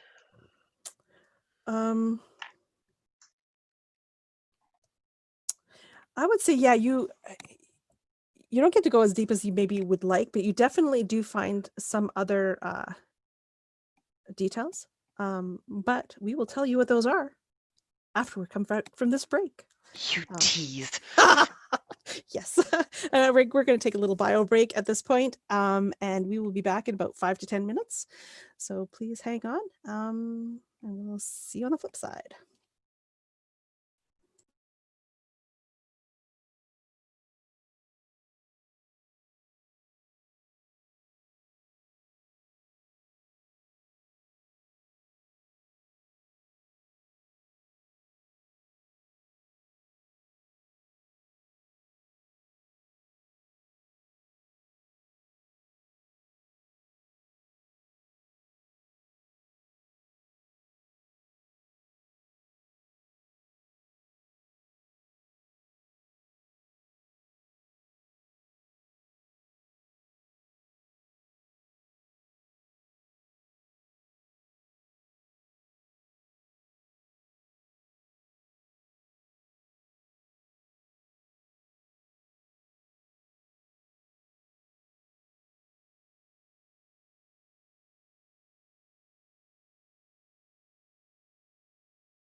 Wonder if they can hear us. I'm testing that.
Well, I definitely am glad we're not doing this through OBS. Otherwise, my turning off the camera would have screwed everything up.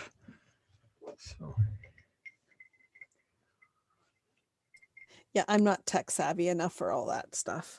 So maybe someday. I now have a computer that can actually handle it, where I didn't have before, but I haven't bothered learning how to do all that. So It's fine.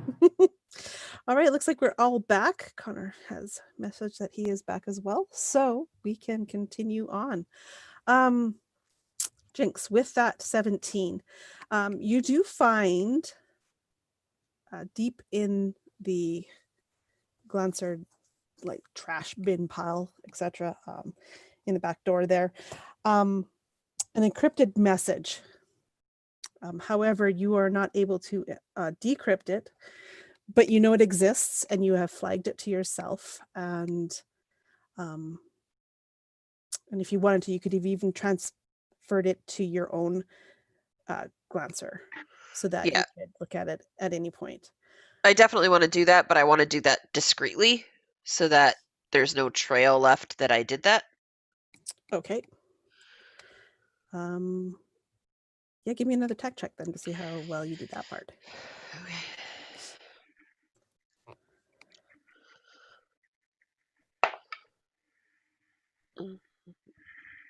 Another 17. Okay. I think it's about this time that I want to point out too that the payment that you saw, it was dated, right? Like that deposit that was in there was dated before the concert. So it was like a couple of days before. And Weiss, give me some medicine. Yeah, medicine check. Give me a medicine check, please. I can, and I'm not using that goddamn roll table again. Dice tray. No, it might just be me. That's a 7 total. 7, okay. All right then.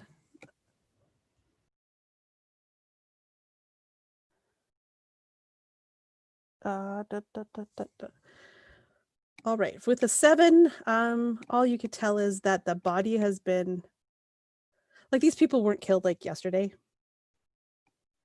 or like today. Like they were dead a while.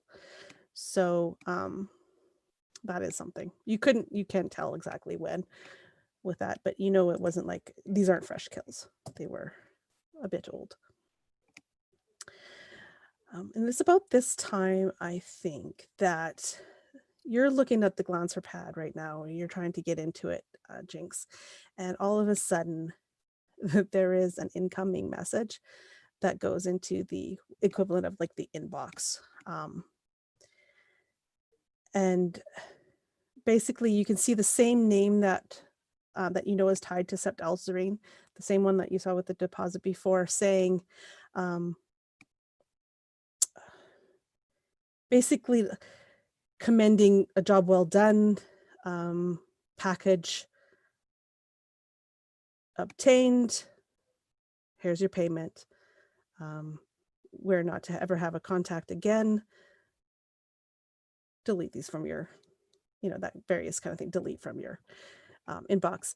And then you can, in live time, see another deposit for the same amount of money go into that account. And then the message itself kind of just disappears as if it never existed.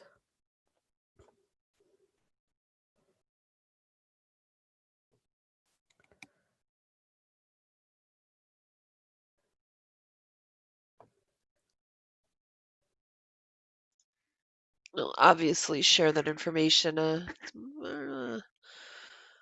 Boys seem to get another lump sum delivered now.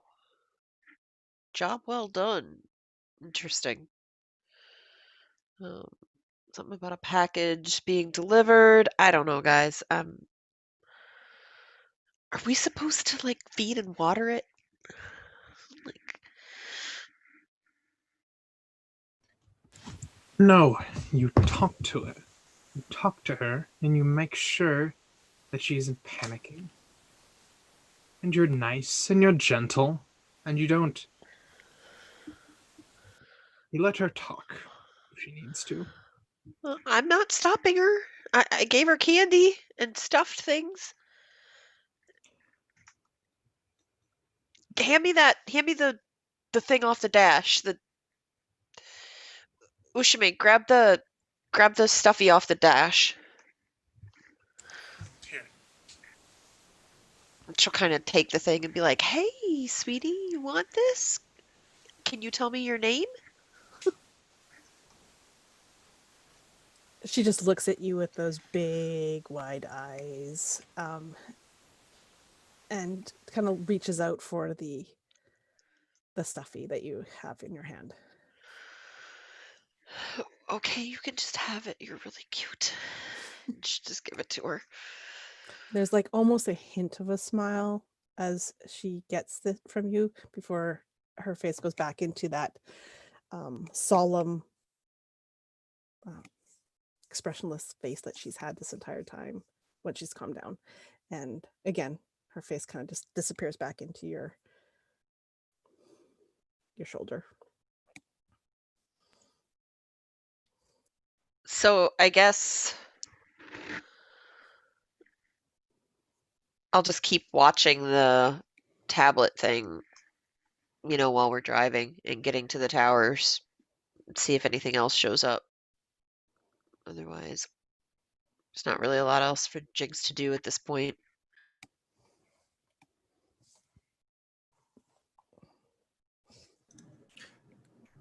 Jinx, do you think that the child can read or wants to read?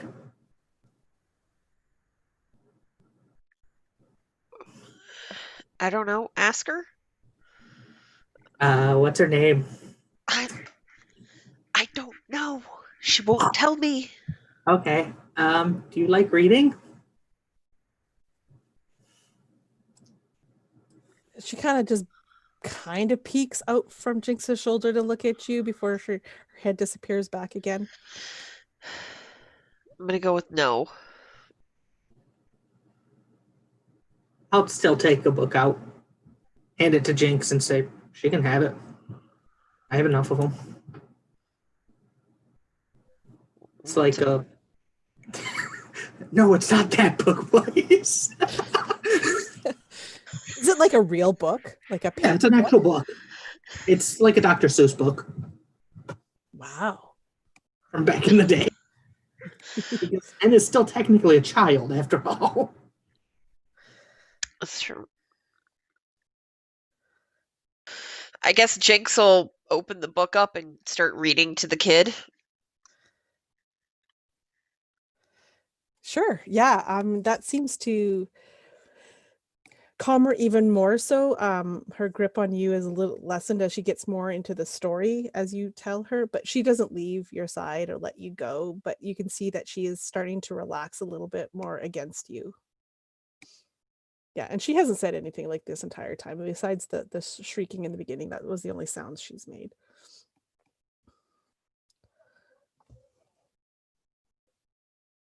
And you guys are going back to the Megara Group office, I mean, building. yeah, we don't know what else to do with the kid. Okay. Yeah, so a short time later, I would say you would be approaching back to the building. You know where the parkade is now because that's where you left with the vehicle. So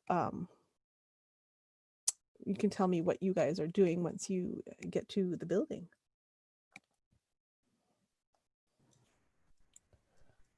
Well, I know we have to surrender our weapons, so I grab my bag.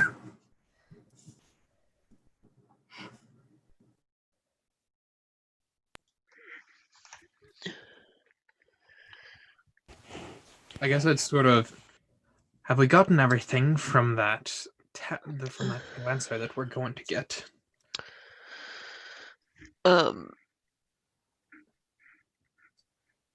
I got what I can get now, but I've got everything else stored, so we're good. All right, good, because we're not going to. We're most likely not going to be able to leave with it. I'd like to memorize the bank account that got the money transferred into it. Yeah, you could probably actually transfer all that kind of data that you need into your own Okay. Glancer pad. So, Awesome. yeah. I am gonna do that.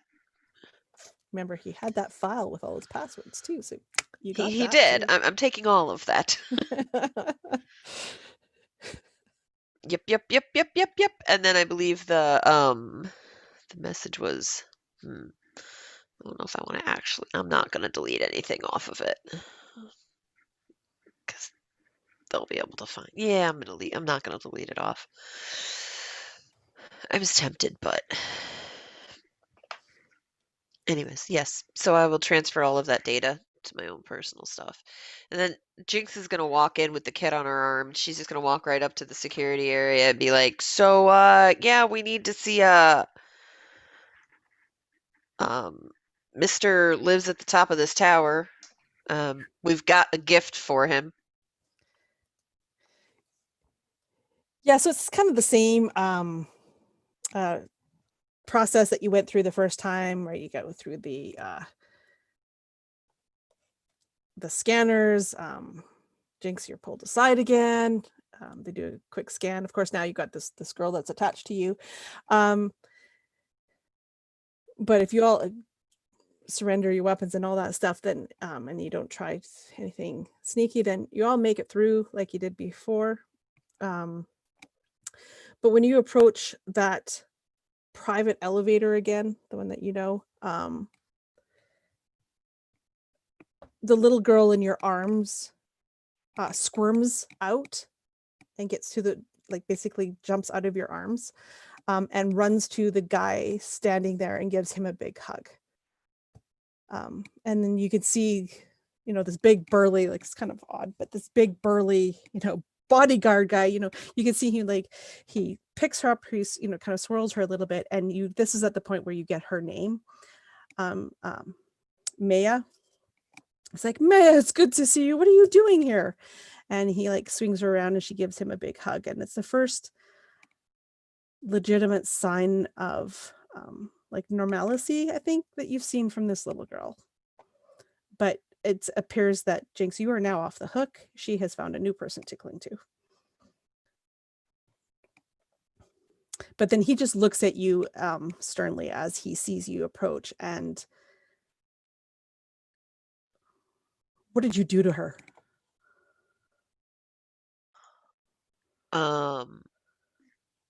Saved her life, wrapped her in a blanket, carried her to a car, gave her a stuffy, gave her a sucker, read her a book, and gave her lots of hugs and brought her here. He just stares at you for a moment, takes all of that in. You could see him processing it. Wait. And he kind of just gives you that universal sound, like a symbol of wait right here. I'll be back. And he turns and you can see him go off just a little way, so you can't hear what he's saying, but he's speaking into some sort of like whisper link device, and giving you the odd, like the look every once in a while as he's talking to whoever's on the other end.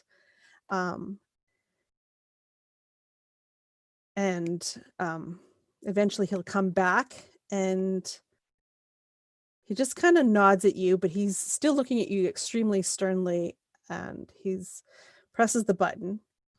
And when the door is open, he just kind of gestures in with his one free hand,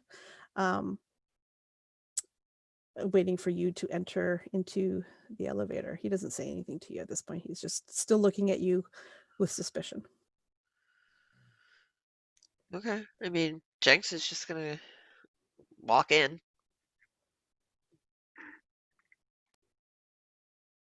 The rest of you? And Yushimi will follow suit. Yushimi was like preparing himself to make this big announcement and request a meeting with the man at the top, and Jinx just kind of like did all this for him, showing the initiative that she has, and quite impressed with it actually, with how she's been handling this all. We'll just kind of like step into the elevator with her, like hands just kind of folded, relaxed behind his back.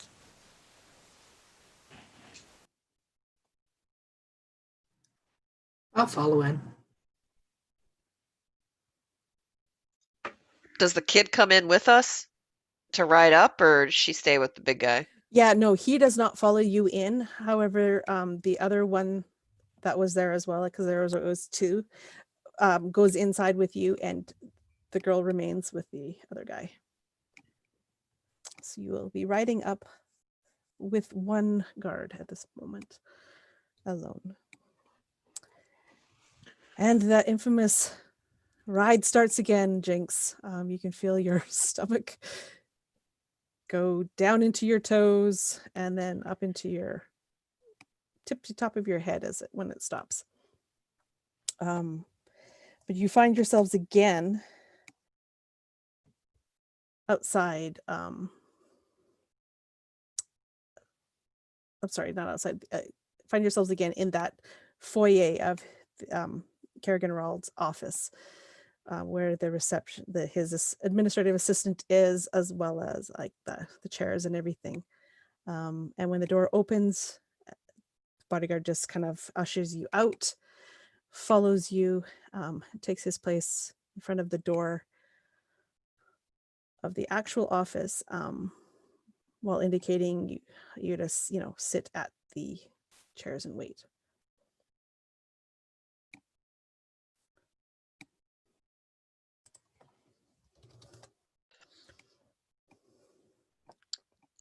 As soon as the elevator door opens, Jinx just like slides right out of the elevator, like kind of pushes from the back and gets out. And once she gets outside the elevator, she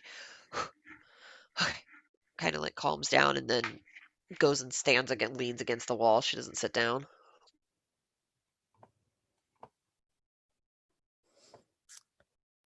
This tower seems taller and taller every time we ride up it.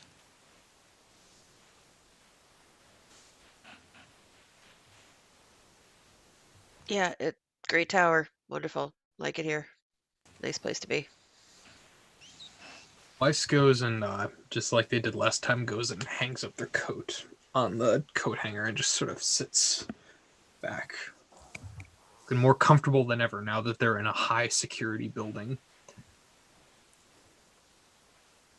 It's like the first time we see Weiss actually relax, even the slightest bit. Yushimi will notice Jinx's discomfort and anxiety from the elevator. We'll step forward, kind of taking the charge, seeing the we call it the secretary or assistant or so at the desk. And if there's no one, already like talking with them, Yushima will kind of step forward. Pardon me. I was wondering if we could have an audience with Mr. Rand. He will be with you in one moment. Thank you.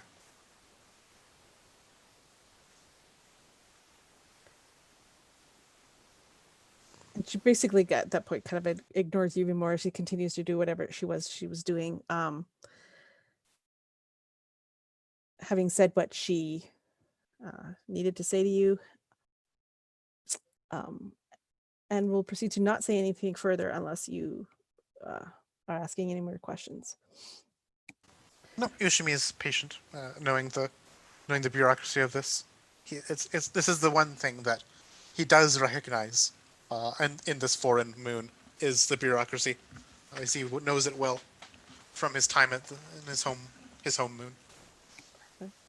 Yeah, and unlike last time, this time you are made to wait longer. Like it seems like last time you had an appointment, and while you still waited, it was pretty much, like a regular wait. This one, it's almost like, I'm not gonna say like you're being shunned or anything, but it just seems like you're waiting for an awfully long time before anything happens. And then eventually there is a sound, kind of like a little chime at the desk where the administrative assistant is. You can see her talking to somebody. You can't hear what's being said. So obviously through her whispering, but you hear her reply, "Yes, sir. I will send them right in." And then she looks up to you and says, "You may go in now." Thank you. Most kind.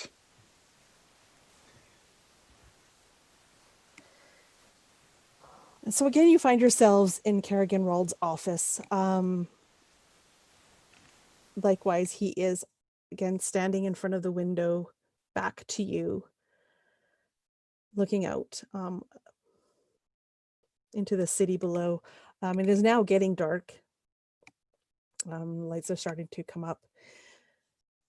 He doesn't turn around. He just says,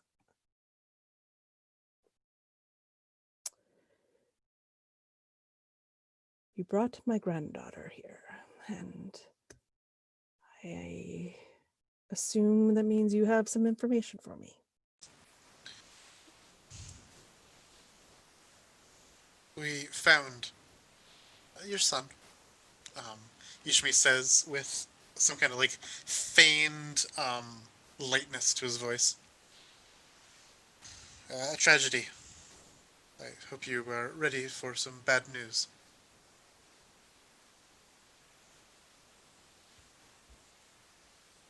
It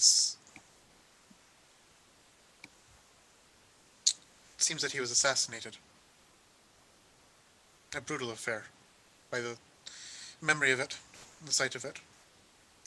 Those of you who are looking at Kerrigan World right now, can you give me an insight check? I'm gonna try Jinx. removing the Oh, go one ahead. ring. That might be the curse of it all. You know what? You did put that on at the beginning. That might be it. So I think you just transferred your dice luck to me. I got a total of like 2, I think. That was it. That's a 15 on a perception check. Yeah, I got a 2. Insight. Okay. Insight. That's still going to be the same. Jinx is not looking at him because as soon as she walked in, she immediately went to the bar where she got the drink the first time and poured herself a drink and is getting a drink. Perfect. He didn't even turn around, but as you approach Jinx, the only words you hear is "help yourself." It makes sense the end got so low. She doesn't care about emotion. Okay. I got a 3. So the only one who notices this is Weiss. Okay. So Weiss, you imperceptibly see him like the muscles in his back, shoulders tense when he hears that his son was assassinated. But it is so minor, and that is the only reaction you see from this man when this news is given to him. Jinx is gonna pour herself like, I don't know, 2 fingerfuls of some sort of liquor and slam it back and start pouring another one and be like, but hey, you don't have to worry about him fucking up your reputation anymore. Oh. Weiss cringes Oh. slightly. I think at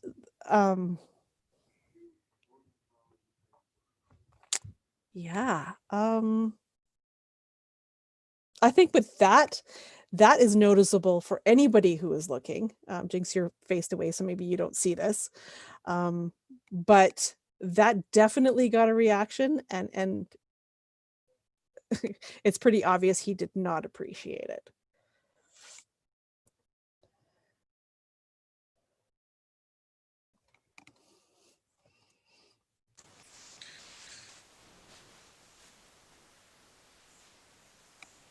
I'm sorry.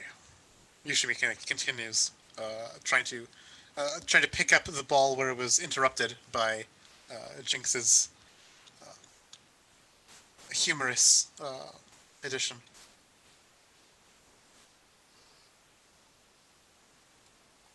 Your granddaughter, I presume.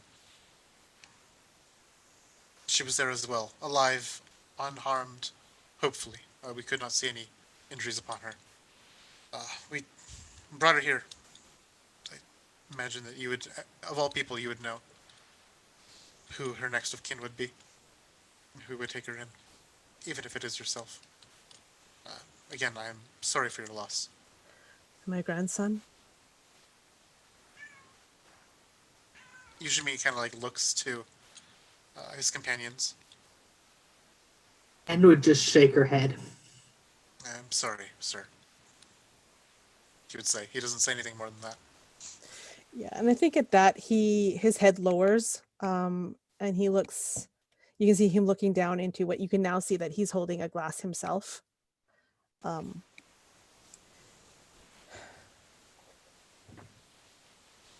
Is there anything else you can tell me? We know who the culprit is, or a very good inclination. And Weiss pulls out the piece of paper and kind of walks around to the side. Is he standing kind of in front of a desk or just looking out?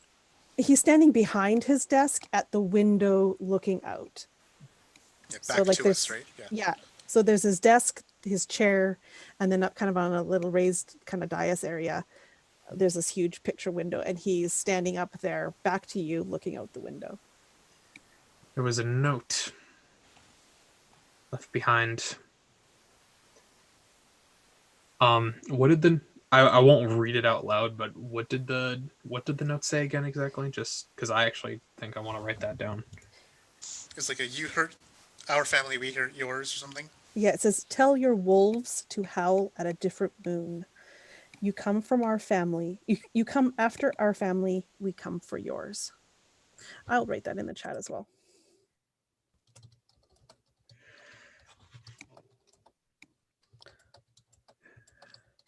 There was a signature here. VO. Yeah, I think as soon as you go up to approach him and say you have this note, that's when he turns around and he reaches out for it.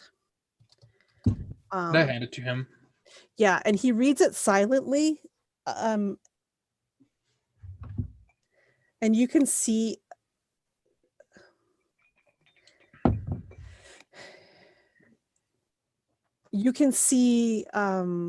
recognition cross his face as he's reading this, and make me an insight check.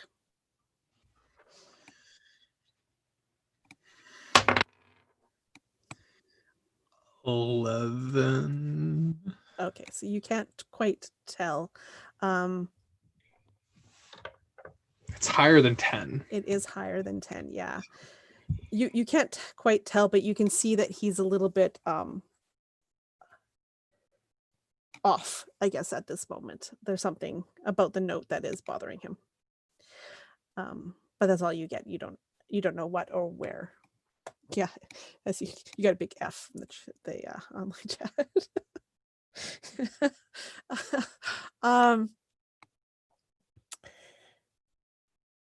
Yeah, anybody else who was watching can also make a insight check if you were watching him read the note.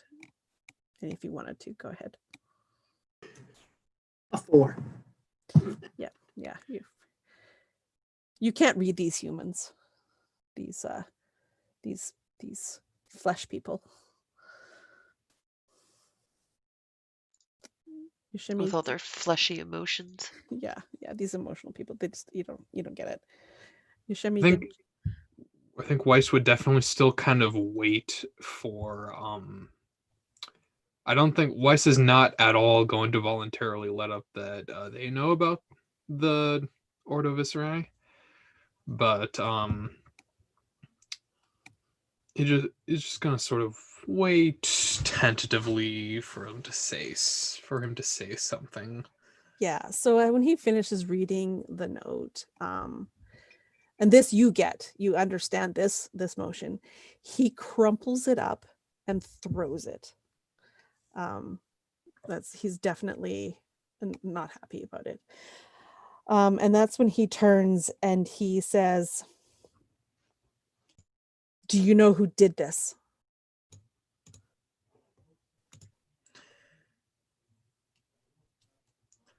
I don't know them socially, but yes, I do know. And I kind of would flex my necrotech arm. By the intimacy of the note, pardon me for presuming, but it seems like you would know them as well. I do. They are fanatics. They are scourge upon this earth, this galaxy. They shouldn't be here anymore. They are so backwards. They are so hateful.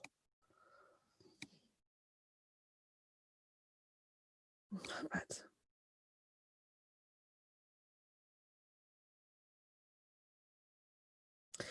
and he kind of goes off into kind of like a silence. He's like thinking of something, and then he turns and he looks back at you, Yushimi. He's like, "Did you find in his all business? Did you find out what my son was doing?"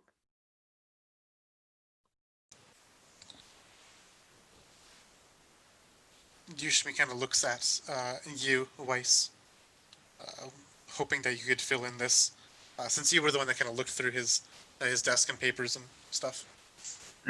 Hoping that you cleaned anything. Weiss would open up the jacket and pull out. We were able to retrieve this from the scene, and I would hand off the glancer that we picked up. And he kind of just looks at you with that look like, "What am I supposed to do with this?" Figured it is your son's. We do have equipment to open it up if that's not something you're capable of, but this was your son's personal glancer. And you didn't look. And at this point, I think he's now looking at you, Jinx. I don't know if you're still at the bar, facing away from him. And if you are, maybe you feel his look burning into the back of you. This is what I sent you for. Did you not even look? She'll just kind of turn around and she'll be like, "Of course I looked. I was just waiting my turn." He takes a deep breath. Your son got a couple of large payments from a sept. From the Alzarine sept. Said for a job well done. One payment just before, to put a time frame, the bombing of the nightclub, and second one recently. think with the hearing that name, the glass that he's been holding slams down on the desk. And he says, "Get out now."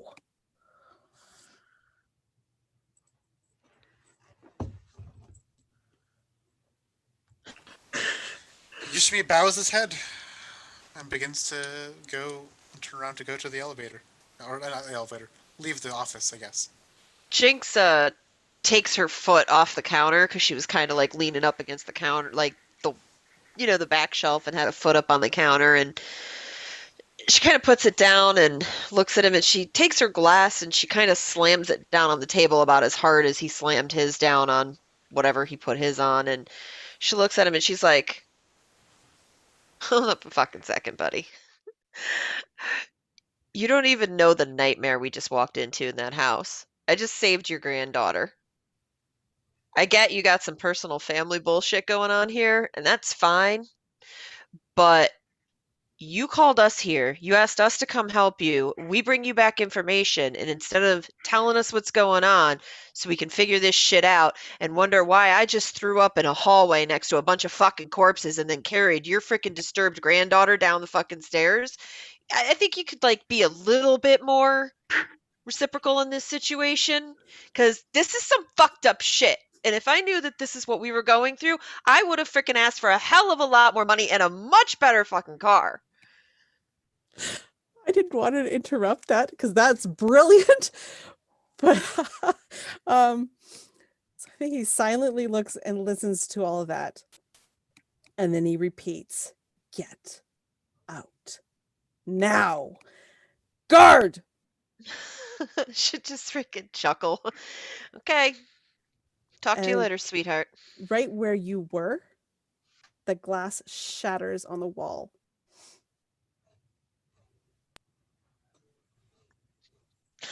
She'll take the glass that she just put down on the counter, and as she's walking out, she'll just take her hand and slide it and let it hit the floor next to the counter like a cat. Oh dear. All right. Um, And make sure she's the last one out of the room. yeah, and as you guys leave, and you're the last one, and just before you leave, you hear him say, "Yoshimi."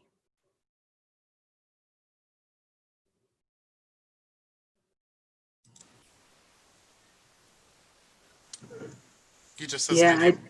say, shout out to Yoshimi that big man here just called for him.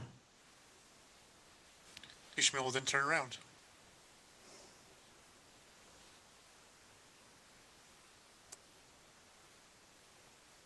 Thank you. And he nods his head, not in like agreement, but more of like a little half bow. I'm sorry to be the bearer of bad news. Thank you for bringing my granddaughter. And keep the car. I will talk to you soon. Of course. Thank you. And then he just turns back away and is back staring out the window. And Yushimi will continue to join his companions who are leaving.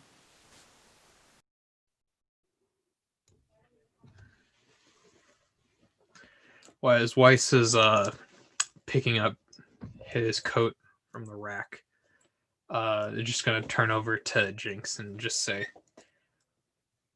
"One day, someone is going to kill you, and I promise that I will be there to see it."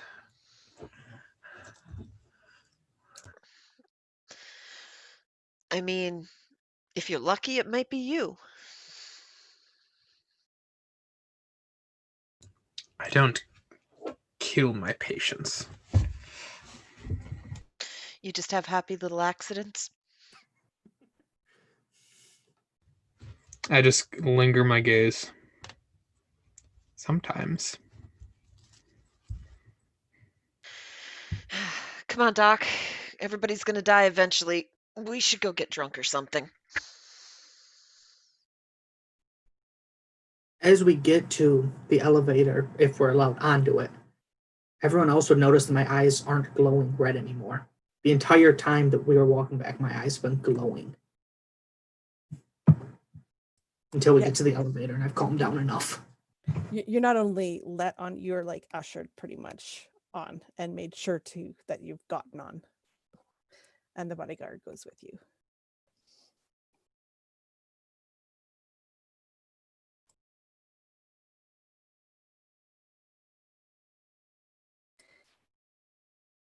Yeah, so the ride down is fairly silent, I guess, unless you guys are talking amongst yourselves. But you go back through you do the process, reverse process again, get your stuff back. Do we see the little girl? No, she's at this point you don't know where. Okay. There's a temporary, like a different. You don't see that same man either. Like he's gone, and there's somebody else in his place. So, I mean, at this point, you can assume that he's with her somewhere. She'll stop at the receptionist area and kind of lean over and hey, sweetheart, that little girl that I came in with is on my hip. When you see her, could you tell her or ask her to please take care of the little stuffy I gave her and let her know that I think it needs a good home and I think she can give it to her. And she'll kind of just kick off. Jinx, did you give me my book back, by the way? It's probably in the back of the car. Oh, okay. Because I was gonna drop it off at the person at the front desk and tell him to give it to the girl. She needs it more than I Then do. yeah, you probably would have grabbed it then and seen it.